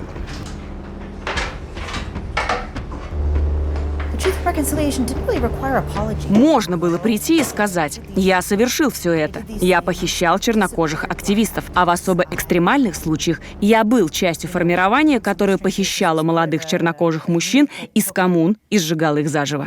За это вас бы, конечно, не амнистировали, но за некоторые из преступлений, которые вы совершили в армии или где-нибудь еще, вы могли бы получить амнистию, не раскаиваясь. Вам нужно было просто признать факт преступления. Вы могли бы заявить: «И я горжусь этим, уроды», и все было бы в порядке. И думаю, что у людей есть ощущение, что чувство сожаления и раскаяния за содеянное у многих так и не наступило. Комиссия закрылась в октябре 1998 года, предоставив 5 томов с отчетами президенту Манделе и главе парламента. Комиссия сложила полномочия, надеясь, что государство выполнит их рекомендации. Одна из рекомендаций, которую мы выдвинули – урегулирование вопросов репараций. Но, глядя назад, я думаю, что, например, президент Мбеки не особо хотел вкладываться в работу комиссии правды и разбираться с проблемой несправедливости и безнаказанности. После выпуска последних отчетов комиссии в 2003 году ответственность за последующее расследование и осуждение виновных в рамках дел, которые рассматривала комиссия, лежала на Генеральной прокуратуре и полиции. И в целом, если вы не просили об амнистии в комиссии, вас могли судить. Тот самый следователь, который допрашивал дядю и сказал, что он совершил самоубийство, не просил об амнистии. Но уже потом, без ведома комиссии, было заключено соглашение об амнистии. Якобы Африканский национальный конгресс и Национальная партия заключили соглашение, что никого не будут преследовать по суду. Благодаря доказательствам, которые мы смогли предоставить, судья пришел к выводу, что дядя Имтиаза не совершал самоубийство и не выпрыгивал из окон 10-го этажа, а погиб от рук силовиков. Затем один из участников преступления обжаловал это решение в Верховном апелляционном суде. Он проиграл суд, а потом сразу же скончался. И, к сожалению, Генеральная прокуратура отказалась проводить суд над 2 оставшимися силовиками, которые были на том допросе, которые также участвовали в задержании Ахмеда Тимола и, скорее всего, пытали его. И несмотря на то, что мы много раз обжаловали это решение, виновников, оставшихся в живых, не привлекли к ответственности.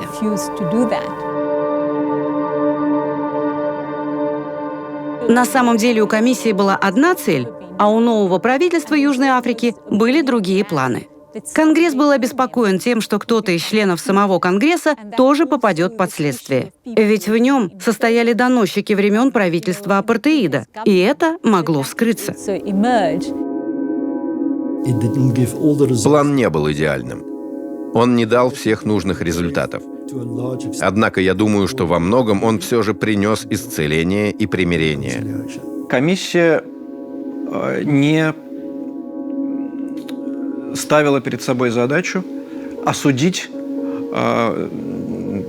виновных с той и с другой стороны. Акцент был на том, чтобы сделать факты преступлений, правду публичной. Это одна из картинок, которые составляют вот этот вот такой миф о южноафриканском примирении. Знаменитая история про чемпионат по регби и так далее, и так далее.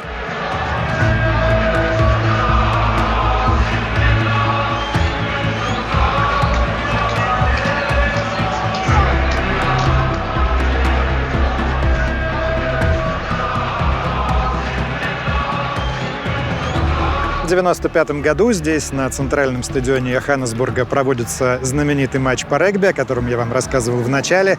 Национальная сборная побеждает новозеландцев. Кубок капитану Франсуа Пиенару вручает Нельсон Мандела, говорит ему спасибо за все, что вы сделали для нашей страны. Пиенар в ответ говорит: нет, это вам, господин Мандела, спасибо за то, что вы сделали для нашей страны. Трибуны, на которых преимущественно белые, ликуют, скандируют имя Манделы.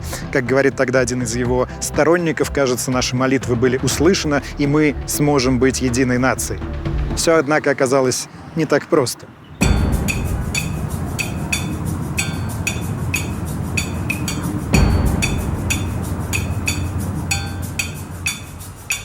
фундаментальное, самое важное в апартеиде – это именно разделение людей в пространстве. Это продолжает сказываться в городском дизайне. Вот эти вот бесконечные сюжеты пролетов над трущобным городком, который соседствует там, через дорогу с богатым пригородом. Мы в Кейптауне, это самый богатый город Южной Африки, и здесь находится 9 из 10 самых богатых районов страны.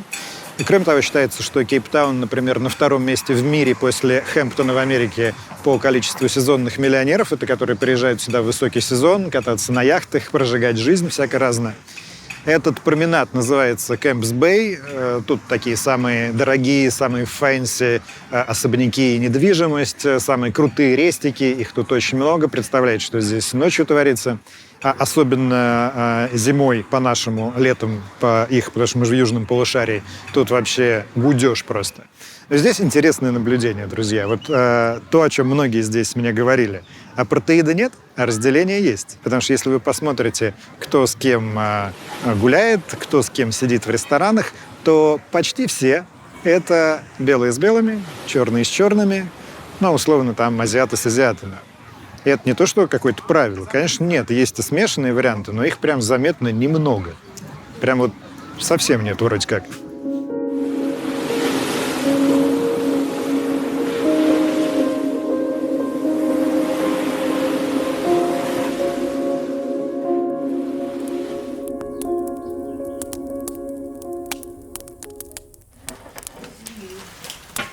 Вы же оказались в Кейптауне практически сразу после падения апартеида, правильно? Да. И какие в тот момент здесь, в этом белом городе, были настроения, помните? Здесь было удивление среди белого населения, что кто-то еще сюда едет. Обычно в 94-95 годах очень много белого населения уехало отсюда, опасаясь погромов. Нежелательного развития в стране. Соответственно, у вас здесь был неплохой выбор, где работать, где жить? Вы знаете, где работать. И я сюда приехал на рабочую визу. То есть уже место работы было выбрано и контракт подписан до приезда сюда. Вы как раз хотел спросить, работаете в этой клинике, она государственная, правильно? Да, очень большой госпиталь. В Кейптауне 2 больших академических госпиталя. Расскажите, что в ЮАР с медициной государственной, как дела обстоят? Медицина сильно отличается по провинциям. Здесь вполне приличная. Бедный человек. Без страховки? Без страховки. На что он может рассчитывать? На полный набор необходимых услуг. А что у вас с зарплатой? Расскажите, пожалуйста, очень интересно. Вот врач с вашим опытом работы. Чистыми после всех налогов я получаю примерно 95 тысяч рандов в месяц. То есть это примерно 500 000 рублей? Да. Мы на севере Кейптауна. В Кейптауне, чем севернее вы живете, тем безопаснее.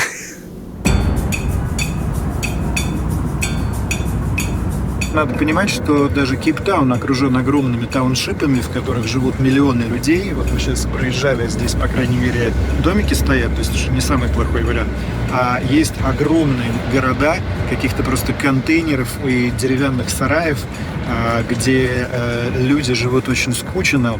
Внутри заправляют всем организованные банды, они там сами с полицией как-то решают вопросы. Это те районы, куда белым ни в коем случае нельзя.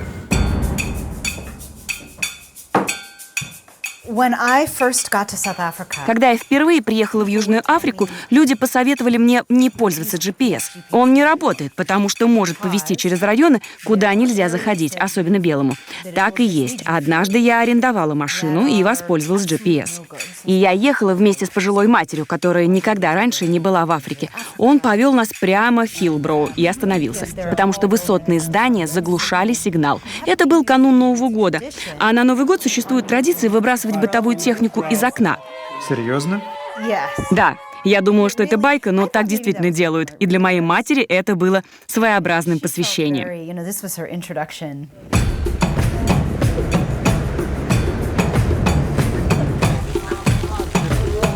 И буквально несколько кварталов от Хиллбрау, район называется Мабаненг, такие пешеходные улочки, вечером полно, в том числе белых туристов, все расслабленные, гуляют, всякие студии, лофты, пространство, там вон фонтан, это вот недавно отремонтировали. Вот в этом, собственно, заключается главное инсайдерское знание Южной Африки, что ты знаешь, в какой поворот можно повернуть, а в какой поворот не нужно, потому что там вот буквально еще один квартал проходишь, и там начинается опять трешняк. То есть, в общем, реально тут нужно знать, куда ходить, а если не знаешь, знать, с кем ходить.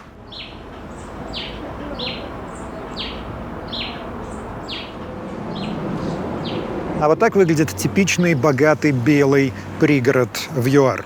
Конкретно этот пригород Йоханнесбурга, но и в Кейптауне, и в других городах такого тоже хватает. Такие милые домики, как где-нибудь в Англии или, например, в Америке. Заборы, как на Рублевке, с одной важной особенностью. Все-таки в России, даже на Рублевке, забор, если не исполняет чисто декоративную функцию, то выполняет скорее задачу скрыть от посторонних глаз, что там внутри. Функцию крепостной стены забор в России все-таки выполняет редко, согласимся. Совсем не так в Южной Африке. Посмотрите, вот это типичный забор. Что мы здесь видим? Шипы, чтобы никто не перелез. Иногда это разновидность. Битое бутылочное стекло сверху, прямо оно туда в цемент прямо вмонтировано, и, в общем, фиг перелезешь. Кроме этого, обязательно электрические провода, то есть тебя долбанет током, если ты туда полезешь. И третий уровень рубеж защиты — это видеокамеры, которые тут везде по периметру, и сигнал от них идет в частное охранное агентство, которые в течение нескольких минут пришлют сюда экипаж быстрого реагирования.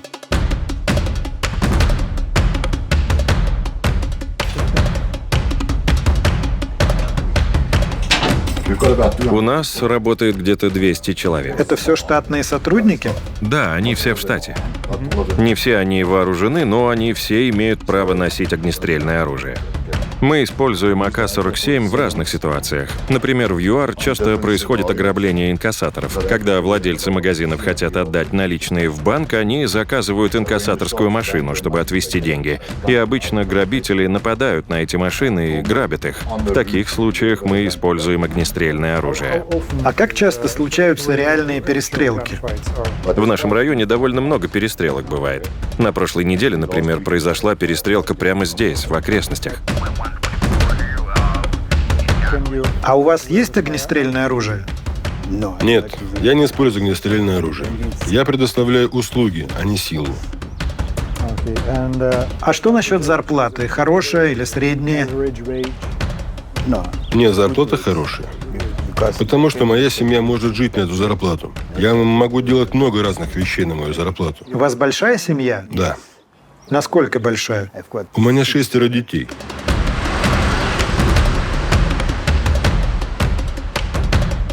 Здесь есть торговый центр. Они следят за всеми камерами торгового центра. Там часто угоняют автомобили. У нас сохранились записи происшествий. Недавних? Да.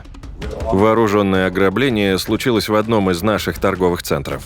Видите, вот парни идут. Посмотрите на их язык тела. Они уже готовы. Они оглядываются в поисках охраны или камер. Видите, он сейчас взял оружие. Вот, смотрите, огнестрельное оружие. Они, конечно, не очень хорошо подготовлены. Они в кого-то попали?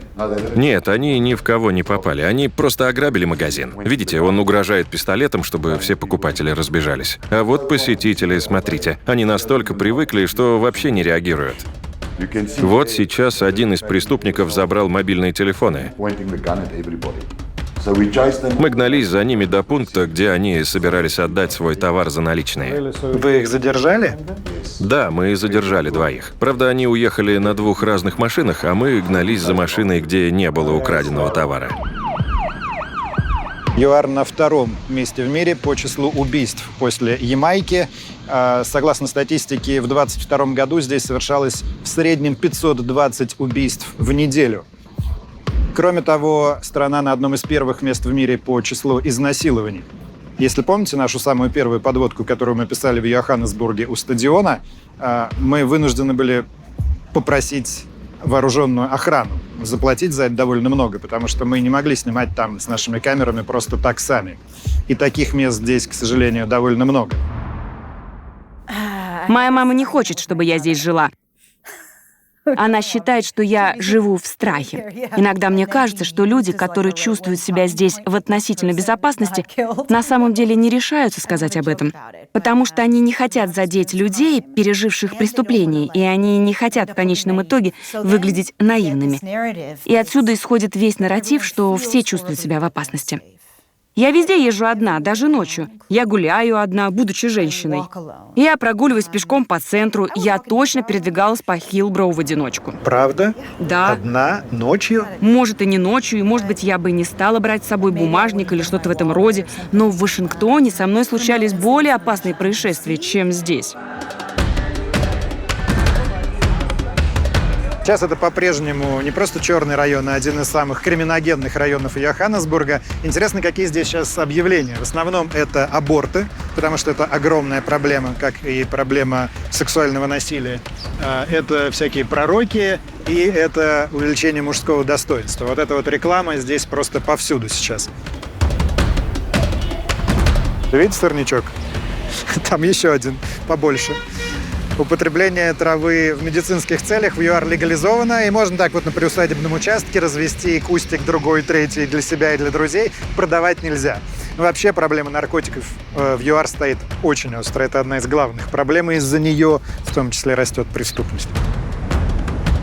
Возможно, самая тревожная статистика здесь касается заболеваемости ВИЧ. ЮАР – первая страна в мире по количеству ВИЧ-инфицированных. По некоторым данным, их здесь больше 8 миллионов человек. Если учесть, что всего в стране живет около 60 миллионов, получается огромная цифра, примерно 13% населения. В ЮАР развернули программу, самую большую в мире по лечению ВИЧ. И поэтому раньше люди, которые умирали от СПИДа, теперь живут с ВИЧ. И их много, потому что они все получают лечение. Но среди некоторых слоев населения распространены такой подход я бы сказал, к сексу и к изнасилованию, что это поддерживает ВИЧ. Я работаю в травме. Отдельные приемные отделения с элементами реанимации. То есть вы работаете фактически в скорой помощи? Да, к нам приводят по скорой помощи. Кто самый частый ваш пациент? Зависит от времени месяца, я бы сказал. Если последний уикенд и все получили зарплату, соответственно, самые частые это ножевые ранения, огнестрельные ранения, автомобильные аварии.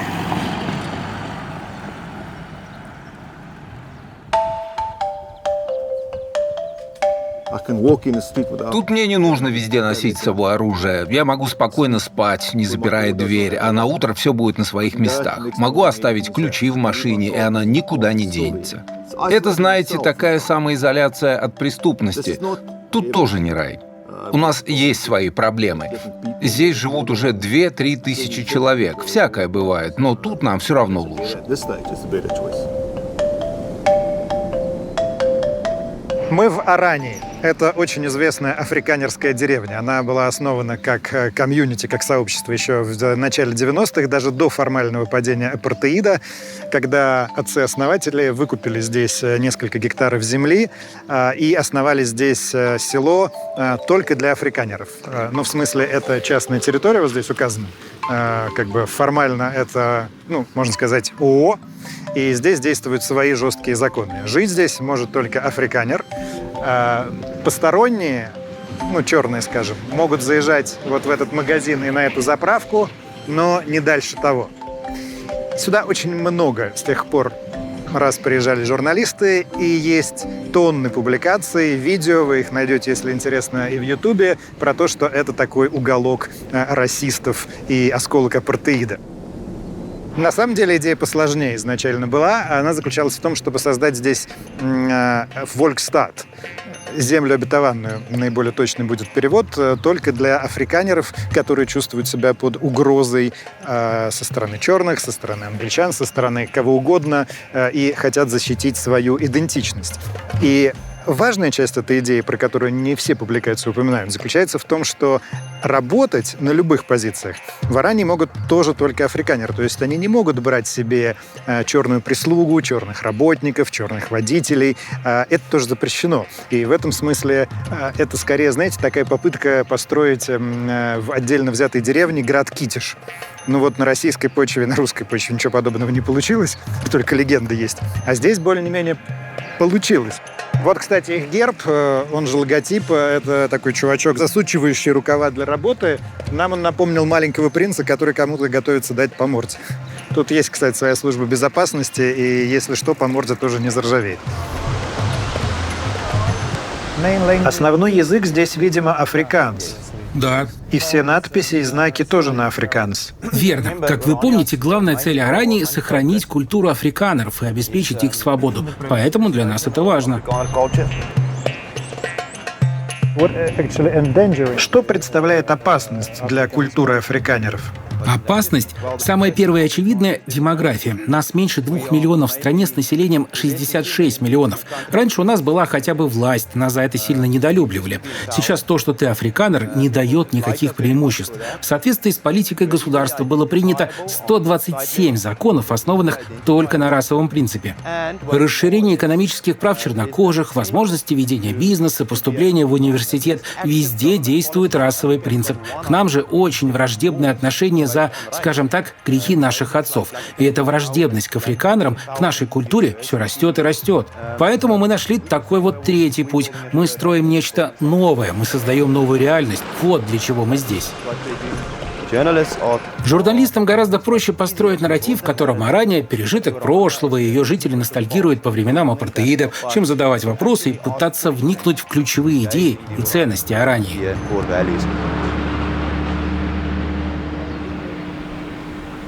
Но надо сказать, что поводы для обвинений в расизме и в любви к апартеиду правители Орании давали и дают вполне визуальные. Вот это у них тут своего рода мемориал на горе с красивым панорамным видом. Это, соответственно, герб и символ. А это бюсты правителей, африканерских правителей Южной Африки, которые управляли страной в 20 веке. И среди прочих здесь есть Хенрик Фервард, совершенно одиозная личность. Он правил в конце 50-х, начале 60-х и считается таким архитектором апартеида. И совершенно ненавидимая эта личность сейчас в Южной Африке. В 1966 году он, кстати, был вообще убит. Правда, не столько по политическим мотивам.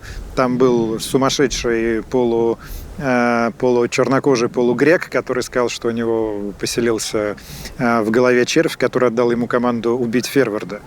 Это, наверное, последнее место в ЮАР, где остался бюст этого человека. Но интересно даже не только, что здесь есть бюст Ферварда, сколько то, что здесь нет бюста другого президента ЮАР. Вот тут даже есть пустое место, наверное, так случайно получилось, но здесь нет бюста президента Фредерика де Клерка, который, как вы помните, демонтировал апартеид вместе с Нельсоном Манделой. Дают такое объяснение, что, мол, мы не сами создавали эти бюсты, а мы их сюда, сохраняя от разрушения, свезли, когда их повыкидывали в других местах. И поскольку бюстов де Клерка нигде не было, то мы, соответственно, его сюда и не привезли. Но это, конечно, такая красивая отговорка. А на самом деле в Орании де Клерка очень не любят. Для многих людей де Клерк запомнился тем, что он лишил африканеров шансов на переговоры.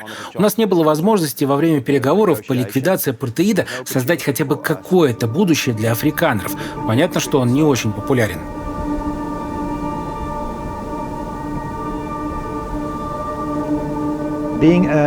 Как внук Ферварда, чувствуете ли вы ответственность своей семьи, хотя бы частично, за ситуацию, которая сейчас сложилась в ЮАР? 10 лет назад, 20 лет назад и 30 лет назад я, конечно, ответил бы на этот вопрос по-другому, потому что такой влиятельный правитель, как Фервард, сыграл важную роль в формировании Южной Африки. Но за 30 лет правления АНК сложно сказать, что нынешняя ситуация сложилась не из-за нынешнего правительства. Они правят уже почти столько же, сколько правила национальная партия в прошлом веке. Они действовали так, как считали нужным, и если это закончилось хаосом и проблемами, которые у нас есть сейчас, в этом нельзя винить тех, кто правил 70 лет назад. Но я, кроме всего прочего, испытываю сострадание к тем, кто пережил время апартеида не так, как я, и кого угнетали. Я не считаю, что сегодняшнее поколение ответственно за то, что было в прошлом. По-моему, единственный способ, даже если бы это было так, единственный способ разрешить ситуацию – поиск некого решения. Не вечное разглагольствование правительства, когда они возлагают вину на одних и тех же людей. Должно быть решение. Я хочу пояснить, что на южноафриканском политическом ландшафте власти и жители Орании далеко не самые крайне правые. Есть, например, так называемые зоидлендеры, южане, которые прям-таки вообще готовятся к тому, что здесь начнется гражданская война, черные пойдут на белых, и они готовятся всерьез обороняться. Когда ты живешь в обществе, определяемом расой, все в конечном итоге начнет трещать по расовым швам. То есть вы готовитесь к войне? Как именно? Готовим продукты, одежду, убежище и так далее. Мы разбросаны по всей ЮАР. Нас насчитывается сотни тысяч. Мы считаем, что когда наступит кризис, многие с севера, юга и востока придут сюда в случае кризиса. Чтобы защитить эту землю? Чтобы отдалиться от конфликта и быть в отдаленной и безопасной территории. Количество убийств белых южноафриканских коммерческих фермеров от 168 до 180 на 100 тысяч человек в год. Это простая математика. Это одна из опаснейших профессий в мире, если не самая опасная. Иногда страшно даже прийти в гости на некоторые южноафриканские фермы, которыми владеют белые люди. Просто быть в каком-то месте, зная, что неподалеку здесь на кого-то напали на прошлой неделе. Кого-то убили неподалеку в прошлом году. Это страшно. В разговорах о преступности меня немного расстраивает то, что чаще внимания уделяется белым фермерам, несмотря на то, что чернокожие мужчины составляют здесь самую крупную долю жертв насильственных преступлений. Но почему-то я никогда не слышала, чтобы кто-нибудь говорил, почему мы так много говорим о белых фермерах. Несмотря на все, они почему-то важнее. Они важнее как граждане, они важнее для страны.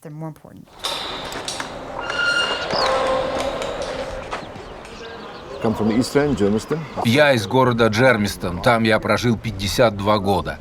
Там царит преступность, и мы с женой стали подыскивать место, где можно спокойно жить. Нам понадобилось 8 лет на то, чтобы найти его, но в конце концов мы купили этот небольшой участок и стали устраивать тут хозяйство. Это неплохой выбор.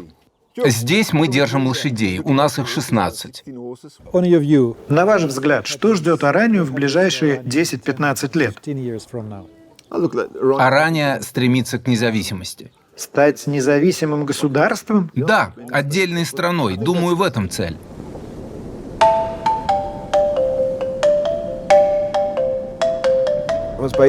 Когда была основана Орания, здесь было просто открытое поле. Сейчас все застроено. Гостиница в стиле шале, спа, ресторан и так далее. В Оранию приезжает много туристов, как местных, так и со всего мира. Поэтому нам важно, чтобы у нас были возможности принимать людей. Это значимая составляющая нашей экономики.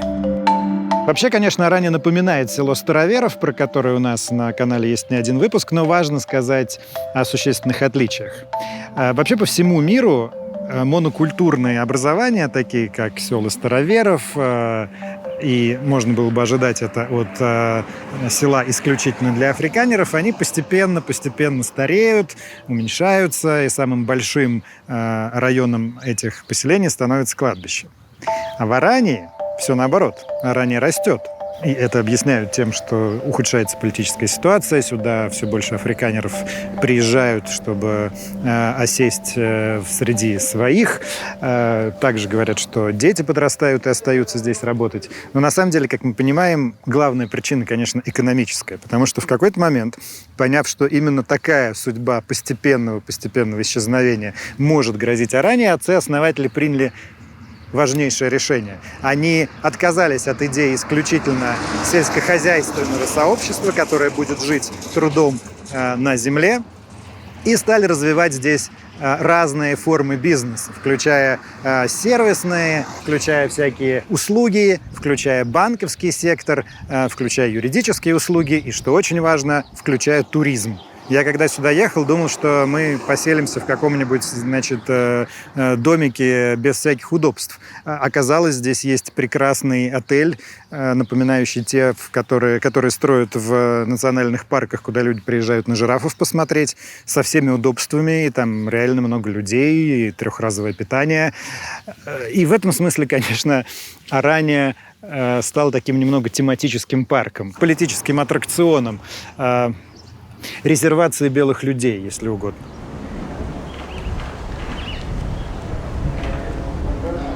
И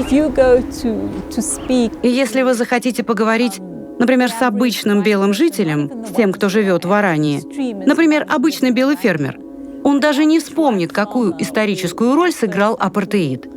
Эти воспоминания стерлись для них. Они даже не задумываются о привилегиях, которые им достались. Лучшее образование, доступ к хорошему заработку и хорошей работе, что все это получено ценой жизни темнокожих жителей. Во время апартеида неравенство было крайне серьезным. Это отразилось на неравном образовании, здравоохранении, работе правительства. Сейчас оно приняло другую форму – высокого уровня безработицы и низких доходов. Большинство черных не трудоустроены или же устроены на низкооплачиваемую работу. Да, существует средний класс черных в частном секторе и в правительстве, но он совсем немногочисленный. Большинство черных юарцев бедны. Глядя на то, как по-разному живут бедные и богатые, видно, что неравенство между классами все еще колоссально. Немного статистики. В 2022 году Всемирный банк признал Южную Африку самой неравноправной страной в мире. Примерно 10% населения владеют примерно 80% национальных богатств. Разница в доходах между белыми и черными оценена примерно в троекратной. То есть в 3 раза белые зарабатывают больше, чем черные в среднем по стране. Уровень безработицы превышает 30%, то есть примерно треть трудоспособного населения не может найти работу. Конечно, большинство из них черные, но, что важно сказать, есть и белые, потому что после того, как режим апартеида пал, были приняты законы, были приняты квоты, согласно которым в госучреждения и вообще в компании в первую очередь на работу берут черных. Поэтому есть небогатые, прям скажем, бедные белые в этой стране, которые тоже без работы сидят.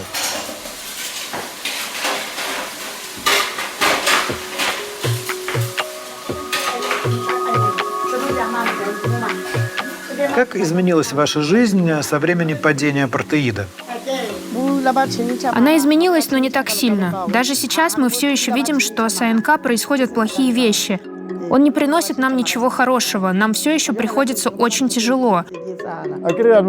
Так, как будто наоборот становится только хуже. Мы часто вспоминаем о временах апартеида и о законах того времени. Тогда закон, по крайней мере, строго соблюдался. То есть вы думаете, что жизнь на самом деле стала хуже, чем во времена апартеида? Лично мне кажется, что сейчас даже хуже. Я смотрю на возможности, которые имели мои бабушка с дедушкой в свое время. Им не нужно было ходить в лучшую школу, в университет, получать научные степени. Но у них была возможность купить дом, жениться, завести детей. Они могли себе позволить жить. Во времена апартеида? Во время апартеида. Им тогда удалось сделать большую часть всего этого. Но для меня, молодой, при правительстве АНК, находящемся у власти уже 29 лет, найти работу непросто. Я теряю надежду на то, что смогу позволить себе купить дом.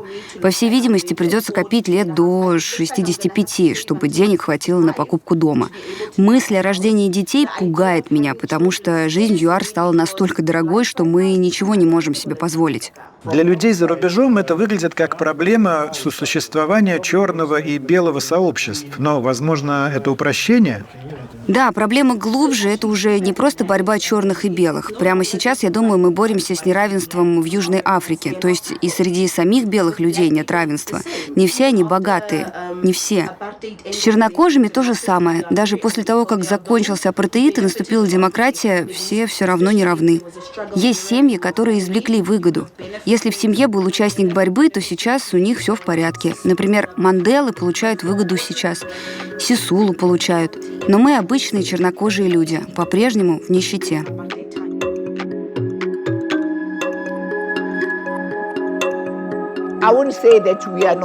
Я бы не сказала, что мы не привилегированы. Мы входим в небольшое число привилегированных людей, поскольку мы живем в районах, в которых чернокожие люди раньше не жили. Но я думаю, что мой отец хотел бы, чтобы его борьба принесла преимущество не только ему и его семье. Она должна была принести их всем чернокожим людям, живущим в этой стране и за ее пределами. На самом деле Мандела пробыл президентом 1 срок, и на 2-й срок он сам не пошел. Удивительная история, на самом деле, конечно. Во всем мире удивительно, что президент не шел на 2-й срок. Но, судя по всему, Мандела хотел пожить для себя. Не забудем, он 27 лет был политзеком, и ему было довольно сложно адаптироваться в новом мире, даже в каких-то мелочах, потому что за 3 десятилетия мир, конечно, очень поменялся. Как частное лицо Мандела прожил тоже долгую жизнь, с 1999 по 2013. Он был, конечно, уже совсем не частным человеком, он был мировой знаменитостью, он много ездил по миру, он принимал участие в огромном количестве благотворительных мероприятий, он, кстати, с удовольствием принимал подарки, он собирал деньги для различных фондов, в том числе по борьбе с ВИЧ-инфекцией, от СПИДа умер один из сыновей Манделы. Были и всякие менее приятные истории. Он, например, рассказывали, что он продает золотые слитки с отпечатком собственной руки и на этом хорошо зарабатывает. Но интересно, что я поговорил с его дочкой и внучкой, и, конечно, они живут в хорошем доме, в богатом пригороде Йоханнесбурга. И я не мог их не спросить, как изменилась их жизнь после того, как Мандела стал президентом. Моя жизнь не изменилась, когда он стал президентом. Почему моя жизнь должна была измениться, когда он стал президентом? Я не думаю, что это случилось бы. Я могу объяснить, почему я задаю этот вопрос. В моей стране, если бы чей-то отец стал президентом, жизнь этого человека изменилась бы навсегда. Как минимум, у него появилось бы несколько телохранителей, дорогие автомобили, красивые дома и тому подобное. Нет, мой отец такого бы не допустил. Мы просто жили своей обычной жизнью. Дедушка верил, что с уборщицей нужно общаться так же, как с королевой. Когда он был президентом, он отдавал 3 своей зарплаты бедным. Это мой отец, он такой.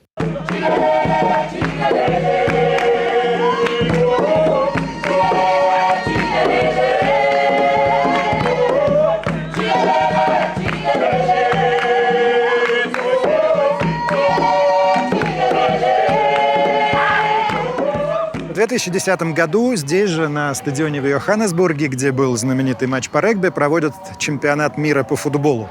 Он вошел в историю, помимо самого футбола, еще вувузелами. Это такие рожки, в которые дудели все присутствующие на стадионе болельщики, из-за чего уровень шума здесь был совершенно невероятный. Тогда я работал в новостях, только про это все и говорили. Даже многие игроки требовали запретить вувузелы, и потом уже на следующем чемпионате действительно ФИФА их запретила. Когда Южная Африка получила право проведения чемпионата, это был еще один момент общенационального ликования и ликования всех левых во всем мире, потому что казалось, что это еще один гвоздь в гроб апартеида. Нельсон Мандела, которому уже тогда было за 80, ездил по всему миру, агитировал чиновников за то, чтобы этот чемпионат достался именно ЮАР. И все действительно произошло именно так. Только уже после самого чемпионата, в ходе сначала разоблачительных публикаций, а потом внутреннего расследования самого ФИФА, оказалось, что многим чиновникам давали многомиллионные взятки, в результате которых чемпионат сюда и приехал. То есть, в общем, оказалось, что эта история не столько про торжество свободы, сколько про торжество коррупции.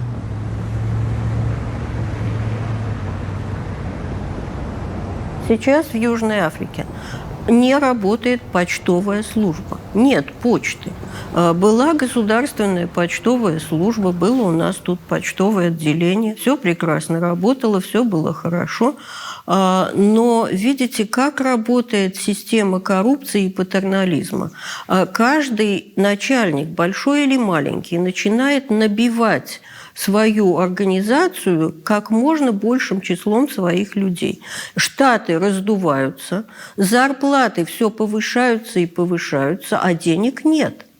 То есть очень многие вещи просто перестают работать. И это отражается на жизни абсолютно всех слоев населения. И прежде всего населения бедного, потому что ничего не работает.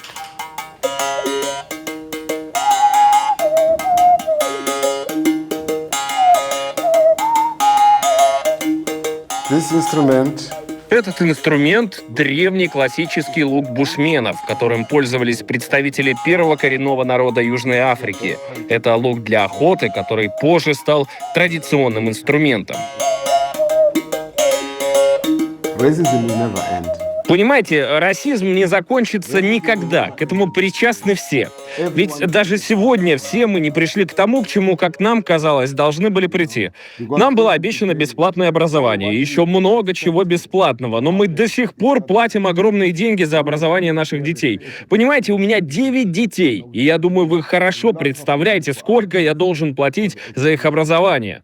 Я даже не могу себе представить такого. Нам говорили, что у нас будет и то, и другое. Ничего из этого не было сделано. Если ты не работаешь, то твоему ребенку приходится ходить в простую школу в плохом районе. Но образование в такой школе не самое лучшее и кардинально отличается от образования в белых районах. И так как мы хотим хорошего образования для наших детей, мы отдаем их в многонациональные школы и платим за это последние деньги.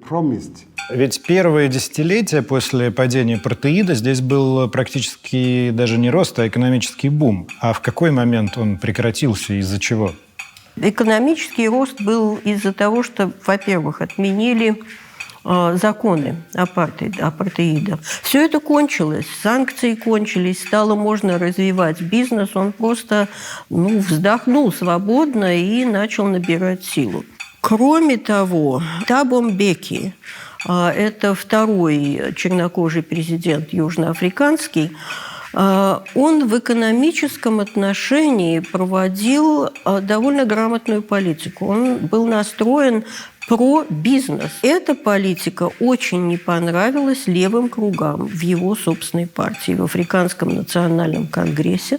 Эта политика не понравилась профсоюзам, и она не понравилась очень Компартии. Влияние всех этих организаций очень сильное. В результате Табо Мбеки был отстранен от власти, и к власти пришел Джейкоб Зума, который уже руководствовался совершенно другими принципами в политике. Он был популистом и абсолютно не заботился об экономическом благосостоянии страны и вводил популистские меры, которые просто подрывали экономику. Все началось с того момента, когда президентом стал Джейкоб Зума, сменив Таба Мбеки. У нас были действующие институты, государственные предприятия, которые хорошо работали. Все шло достаточно хорошо. А потом начало разрушаться. Я думаю, что главная причина в том, что коррупция захватила эти структуры. Если проанализировать, то это было сделано под руководством Зумы. Это здание парламента Южной Африки в Кейптауне. Видите, все за забором. Довольно заброшенно выглядит. Это не случайно так. Здесь 1,5 года назад случился большой пожар, сгорел зал заседаний, и пока идет ремонт, депутатов временно перевели в другое место. Это, на самом деле, неплохая аллегория, чтобы поговорить о состоянии высшей власти в Южной Африке. Здесь был такой 4-й по счету от момента падения апартеида президент Джейкоб Зума. И с ним связана абсолютно грандиозная история бесконечных коррупционных скандалов и расследований. Он правил 9 лет с 2009 по 2018. И когда, в конце концов, был отстранен от власти в результате долгих судебных тяжб, он даже был обвинен в неуважении суду и в отказе давать показания о коррупционных сделках и приговорен к тюремному заключению, не поверите, к 15 месяцам. Он, правда, толком их так и не отбыл, потому что всякий раз, когда его пытались поместить в тюрьму, вспыхивали восстания, не восстания, вспыхивали бунты всяких недовольных сторонников Зума, его выпускали, потом опять задерживали, снова выпускали. Это такая долгая история. Последний раз его отправили в тюрьму буквально в августе этого года. Он там провел целый час, после чего его опять выпустили, объяснив, что он не представляет серьезной опасности, а тюрьмы переполнены. Он был плохим парнем с точки зрения того, что он сделал как президент нашей страны. Все эти обвинения и скандалы не мешают Зуме оставаться в хорошей политической форме и в политике, а его дочь Дудузилия, когда его в очередной раз собрались сажать, запустила в соцсетях кампанию «I stand with Russia, I stand with Putin». Мы подошли к интересному разговору про взаимоотношения современной Южной Африки и современной России.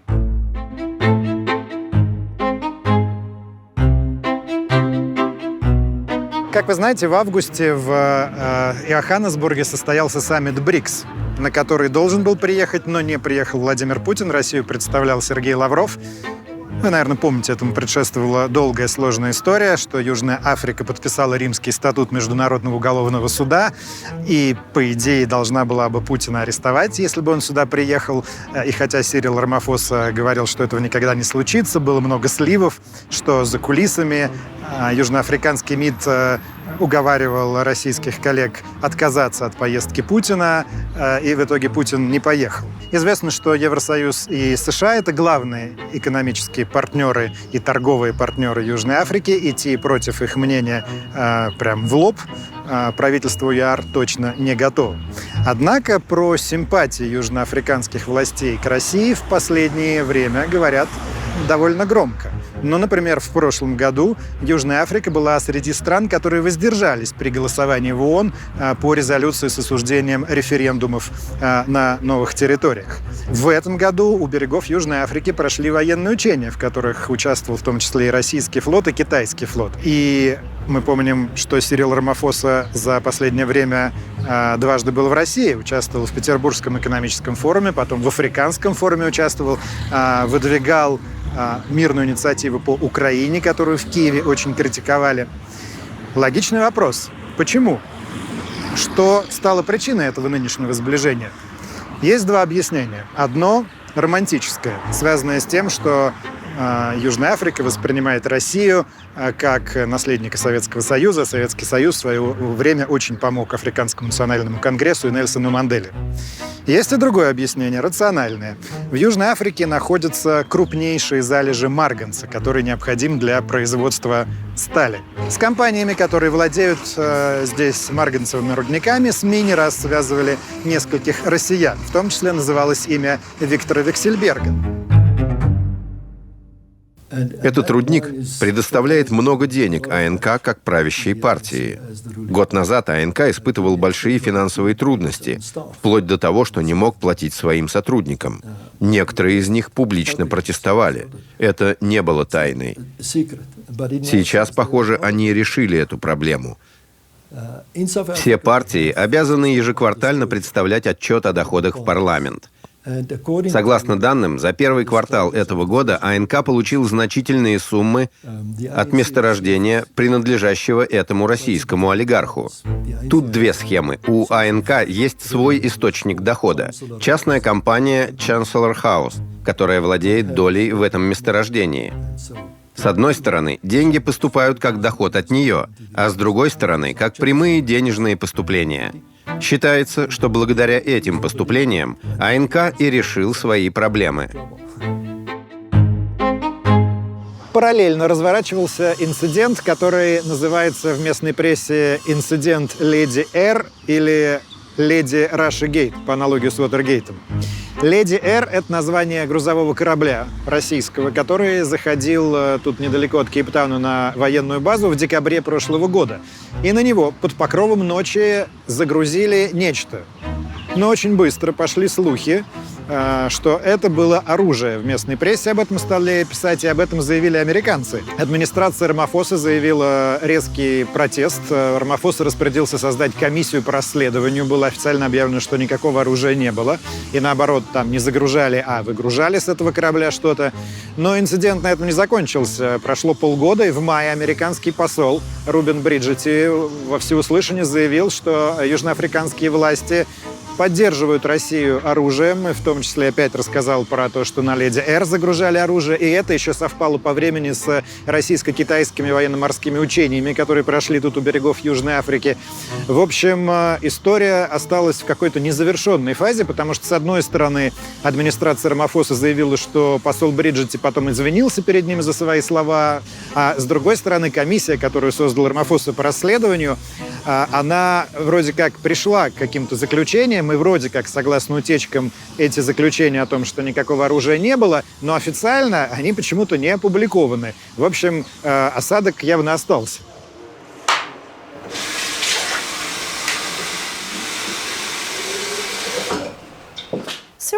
Я не думаю, что Рамафоса глуп. Я всегда предполагала, что страна что-то получает от России. Не знаю, что это за выгода. Ну, например, нам нужны дешевые энергоносители. Мы сейчас сидим в темноте. Видите светофоры? Какой красивый вид. Они работают не круглые сутки. Бывает, что отключаются. И дальше начинается такой хаос на перекрестках. Все едут, как Бог на душу положит. И это происходит абсолютно везде в Южной Африке. И здесь, в богатом Кейптауне, и в самых бедных районах. Это называется load-shedding, отключение электричества. И это огромная проблема в современной Южной Африке. Электричество здесь поставляет государственная компания Eskom. И, например, в начале этого года она заявила, что ее мощностей хватает на обеспечение примерно половины потребностей страны. О том, что такая ситуация сложится, еще 10-15 лет назад экономисты предупреждали. Но правительство было занято другими делами. Правительство было связано обвинениями и скандалами вокруг коррупции. Никто этим, в общем, не занимался. При этом электростанции, которые здесь в Южной Африке обеспечивают потребность экономики и населения, они в основном угольные, старые, ненадежные, периодически выходят из строя. Ну, в общем, действительно, это все привело к тому, что лоудшеддинг — это такая норма жизни здесь. Если у тебя нет своего генератора дома или солнечных батарей, самый распространенный вариант решения проблемы, то ты как минимум час в сутки, а то и больше, будешь сидеть без света.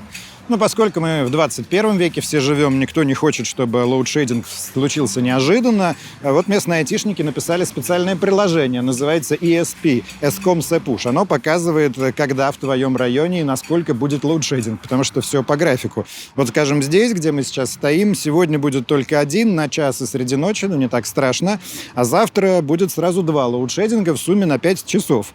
Понятно, насколько это раздражает людей, это в полной мере отразилось в названии этого приложения, оно неофициальное, просто частными айтишниками, частными лицами написано. Значит, Eskom — это название компании, а Sepush означает «пизда».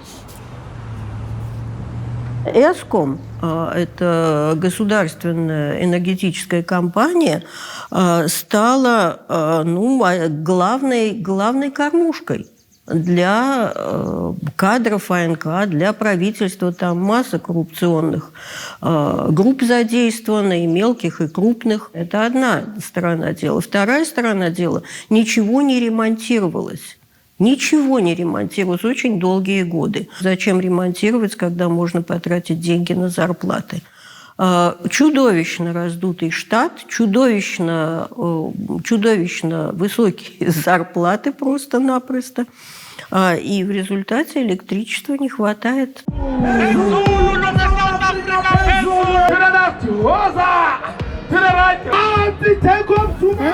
Не знаю, как это описать явление. С одной стороны, люди много протестуют. Протесты против Джейкоба Зумы были очень удачными. Они были впечатляющими. В конце концов, именно они привели к его отставке с поста. А с другой стороны, это все же пассивная страна. В период апартеида за людьми так следили, их так подавляли, так подвергали цензуре, что пусть этого больше не происходит. Пассивность все равно сохраняется. И остается вот это чувство. Кому ты собираешься жаловаться? Кого на самом деле это волнует? Кому в самом деле будет не все равно? И этим придуркам наплевать, они ничего не собираются делать. А что в этом смысле в Южной Африке со свободой слова вообще? Все неплохо, все прилично. Потрудитесь найти проправительственную газету. А это сложно? Потрудитесь.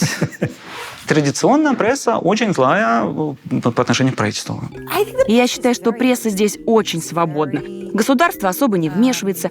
Для американца немного странно каждый час слышать по радио: мы подписали договор с комиссией по вещанию, поэтому если вы услышите что-то потенциально оскорбительное, вы можете обратиться к ним с жалобой. И такие жалобы на самом деле поступают нечасто. Здесь существуют законы о разжигании ненависти, но, как мне кажется, ими не злоупотребляют. Поэтому пресса здесь ощущается свободной и живой. Но существует проблема с финансированием. Ощущается его недостаток. Есть определенный даже набор слов, которому, особенно белому человеку, по отношению к черному нельзя использовать. Как показывает практика, пару раз в год у нас как показательное выступление. Очень часто у нас даже бывают, провоцируют белого человека, чтобы это выскочило как оскорбительное. Это все записывается на камеры, потом это все предоставляется в суд. Это административка и нормальный такой штраф. А туристов сейчас из России за последние 1,5 года больше стало, меньше? Конкретно российских, цифра плюс-минус та же самая. Не так их много. У нас около 20 тысяч туристов ежегодно всего лишь бывает, приезжают в Южную Африку.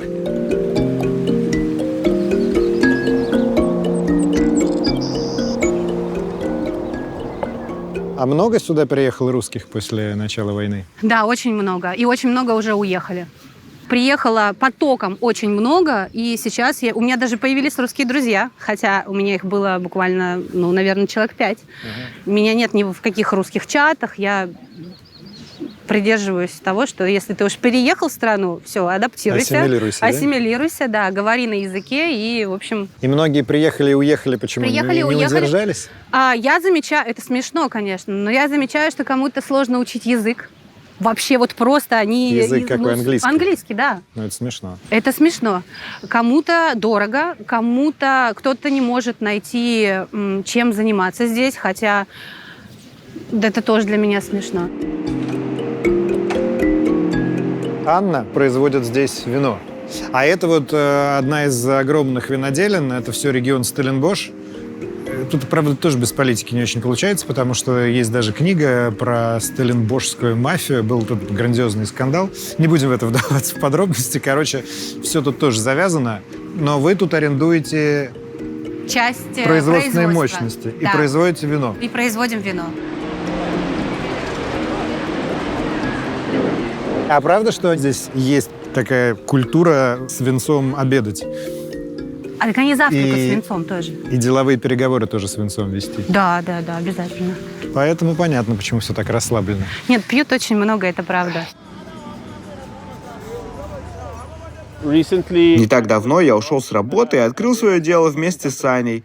Мы производим свое вино, ищем новую перспективу.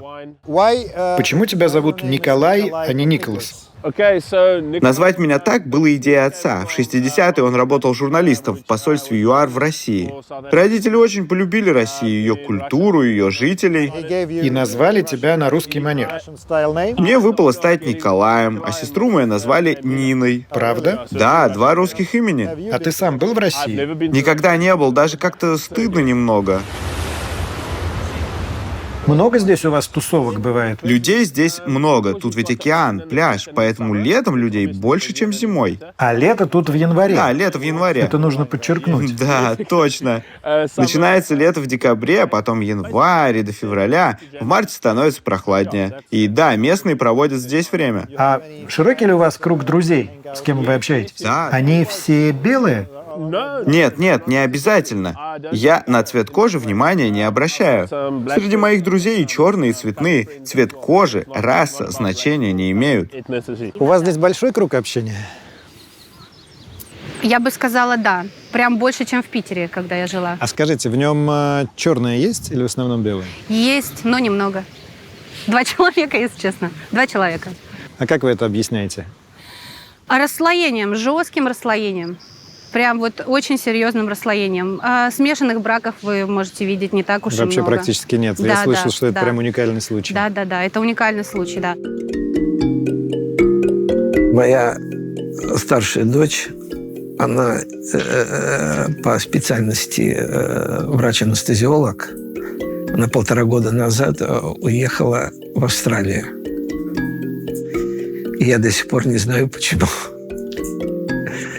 То есть она считает, что для моего внука там будущее лучше, чем здесь.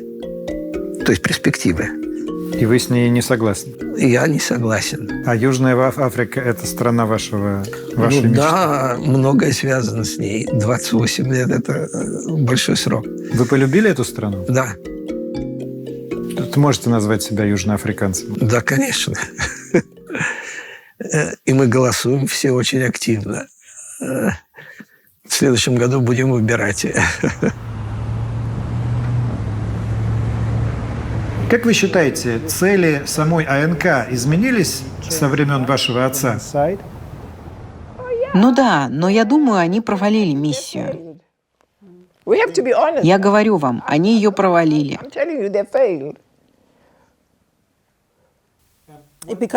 Потому что если бы они справились успешно, вы бы не увидели такой высокий уровень бедности, такое большое количество недовольства среди чернокожих.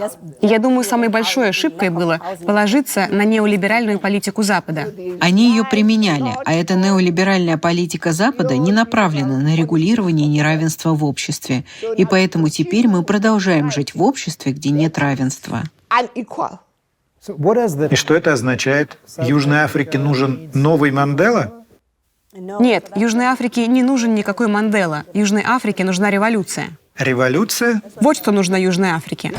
Если вы посмотрите на Ближний Восток, на Объединенные Арабские Эмираты, они развивались в очень короткое время. У них нет демократии. У них королевская семья. Короли, которые хорошо понимают, что нужно делать. Это сейчас новая, но быстро распространяющаяся идея. И, конечно, я считаю ее ошибочной. Нельзя сравнивать Южную Африку с Объединенными Арабскими Эмиратами. Даже по численности населения. К тому же в Эмиратах специально ввозят низший класс рабочих из-за границы. Кто станет таким классом здесь? Снова черные южноафриканцы? В некотором смысле в этом и заключался апартеид. Даже среди членов Африканского национального конгресса есть люди, которые хотели бы, чтобы у нас было как в России. Автократия и сильная рука у власти. Они не считают, что западная демократия оправдала себя. Я, друзья, на секунду хочу задержаться на этой теме, потому что здесь, как мне кажется, мы видим удивительную общность дискурсов южноафриканского, причем черного южноафриканского, с российским. Вот эту тему «нам нужна сильная рука» мы здесь в ходе этой экспедиции постоянно слышим. Это здесь действительно многие говорят, ну ее, эту демократию, западная демократия скомпрометирована, это Запад продвигает свои развратные ценности, а нам нужна нормальная, авторитарная, жесткая рука, которая поведет нас в нужном направлении. Согласитесь, нам это очень знакомо. И второе объяснение, о котором здесь не очень часто говорят в официальном нарративе, как бы ее не очень много по этическим причинам, но это то, как многие образованные черные сами склонны объяснять то, что не очень получается выстроить работающую демократию после падения апартеида все эти годы. И объяснение это сейчас покажется вам до боли знакомым. Звучит оно так. Ну, мы же такие люди, мы столько лет провели в рабстве, у нас не было опыта демократии. Мы по-другому не можем, с нами по-другому нельзя. Нам нужен жесткий лидер, потому что если дать нам власть в руки, то мы все это развалим. Ну, такие мы людишки. Согласитесь, знакомо. Я считаю, на самом деле, друзья, если меня спросить, что все эти объяснения — это, по большому счету, ерунда. Но этой ерундой, как мы знаем, очень удобно пользоваться в политических целях.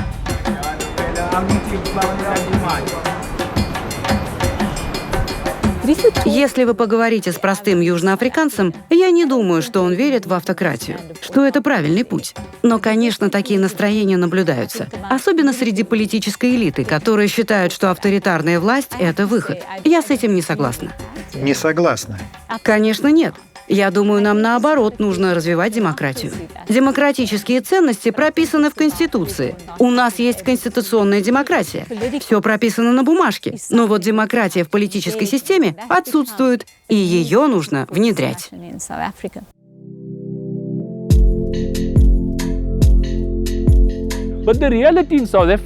Вот что сейчас происходит в ЮАР. Люди забыли прошлое. И я думаю, что это была осознанно избранная стратегия. Заставить людей не зацикливаться на прошлом, а смотреть в будущее. Но история — наш учитель. Нельзя смотреть вперед, не разобравшись с прошлым. К сожалению, наша страна пройдет по следам многих других африканских стран. Мне кажется, будет как в Зимбабве, как в Анголе, как в Нигерии.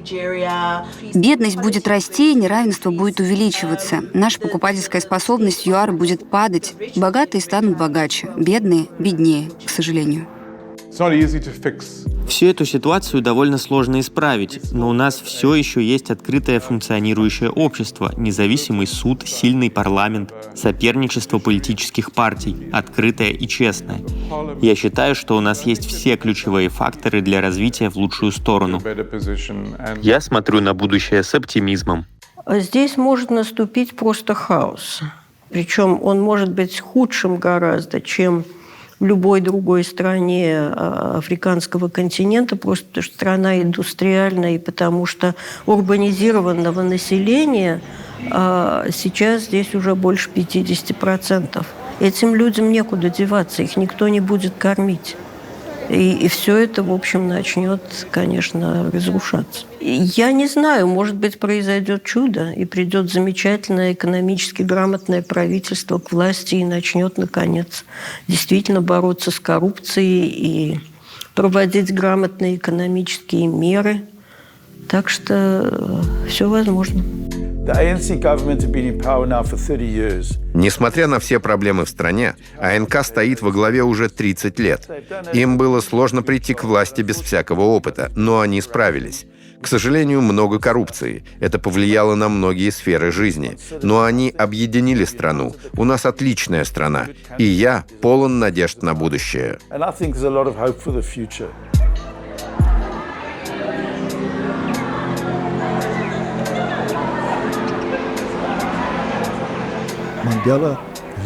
Мандела привел нас к тому, что мы установили демократию. У нас лучшая конституция в мире. У нас по-прежнему есть демократия. Благодаря этому нам и удалось отстранить Зуму от должности. Это позволяет мне гордиться нашей страной. И я очень надеюсь на будущее. К сожалению, нам потребуется больше времени, чем мы ожидали, чтобы компенсировать тот вред, который был нанесен за 9 лет правления Зумы. Но мы справимся.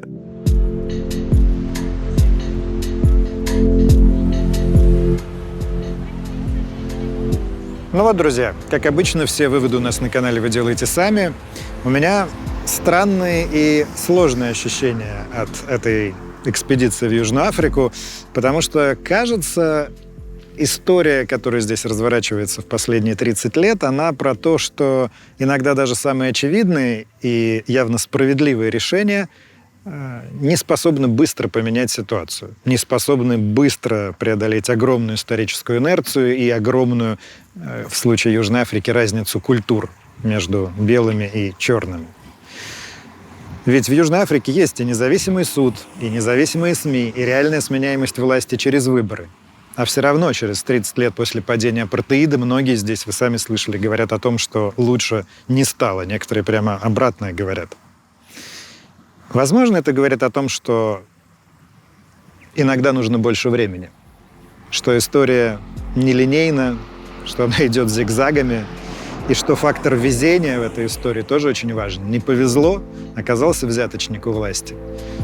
И все, история пошла на второй, третий круг. И нужно еще десятилетия, чтобы получить то, что мы хотели увидеть прямо завтра. А мы же не хотим ждать, потому что наша жизнь не так длинна. Какой тут может быть вывод? Ну, только жить здесь и сейчас. Стараться сейчас делать то, что считаешь правильным, и двигаться туда, куда считаешь нужным. А ждать светлого будущего – это не самая лучшая идея. Удивительно, что эти мысли пришли мне в Южной Африке. Но вообще стоит уехать как можно дальше от дома, от своих текущих проблем, чтобы увидеть их со стороны и по-другому все это почувствовать. Очень вам рекомендую. Это редакция. Комменты, лайки туда. Подпишитесь на канал. Скоро увидимся.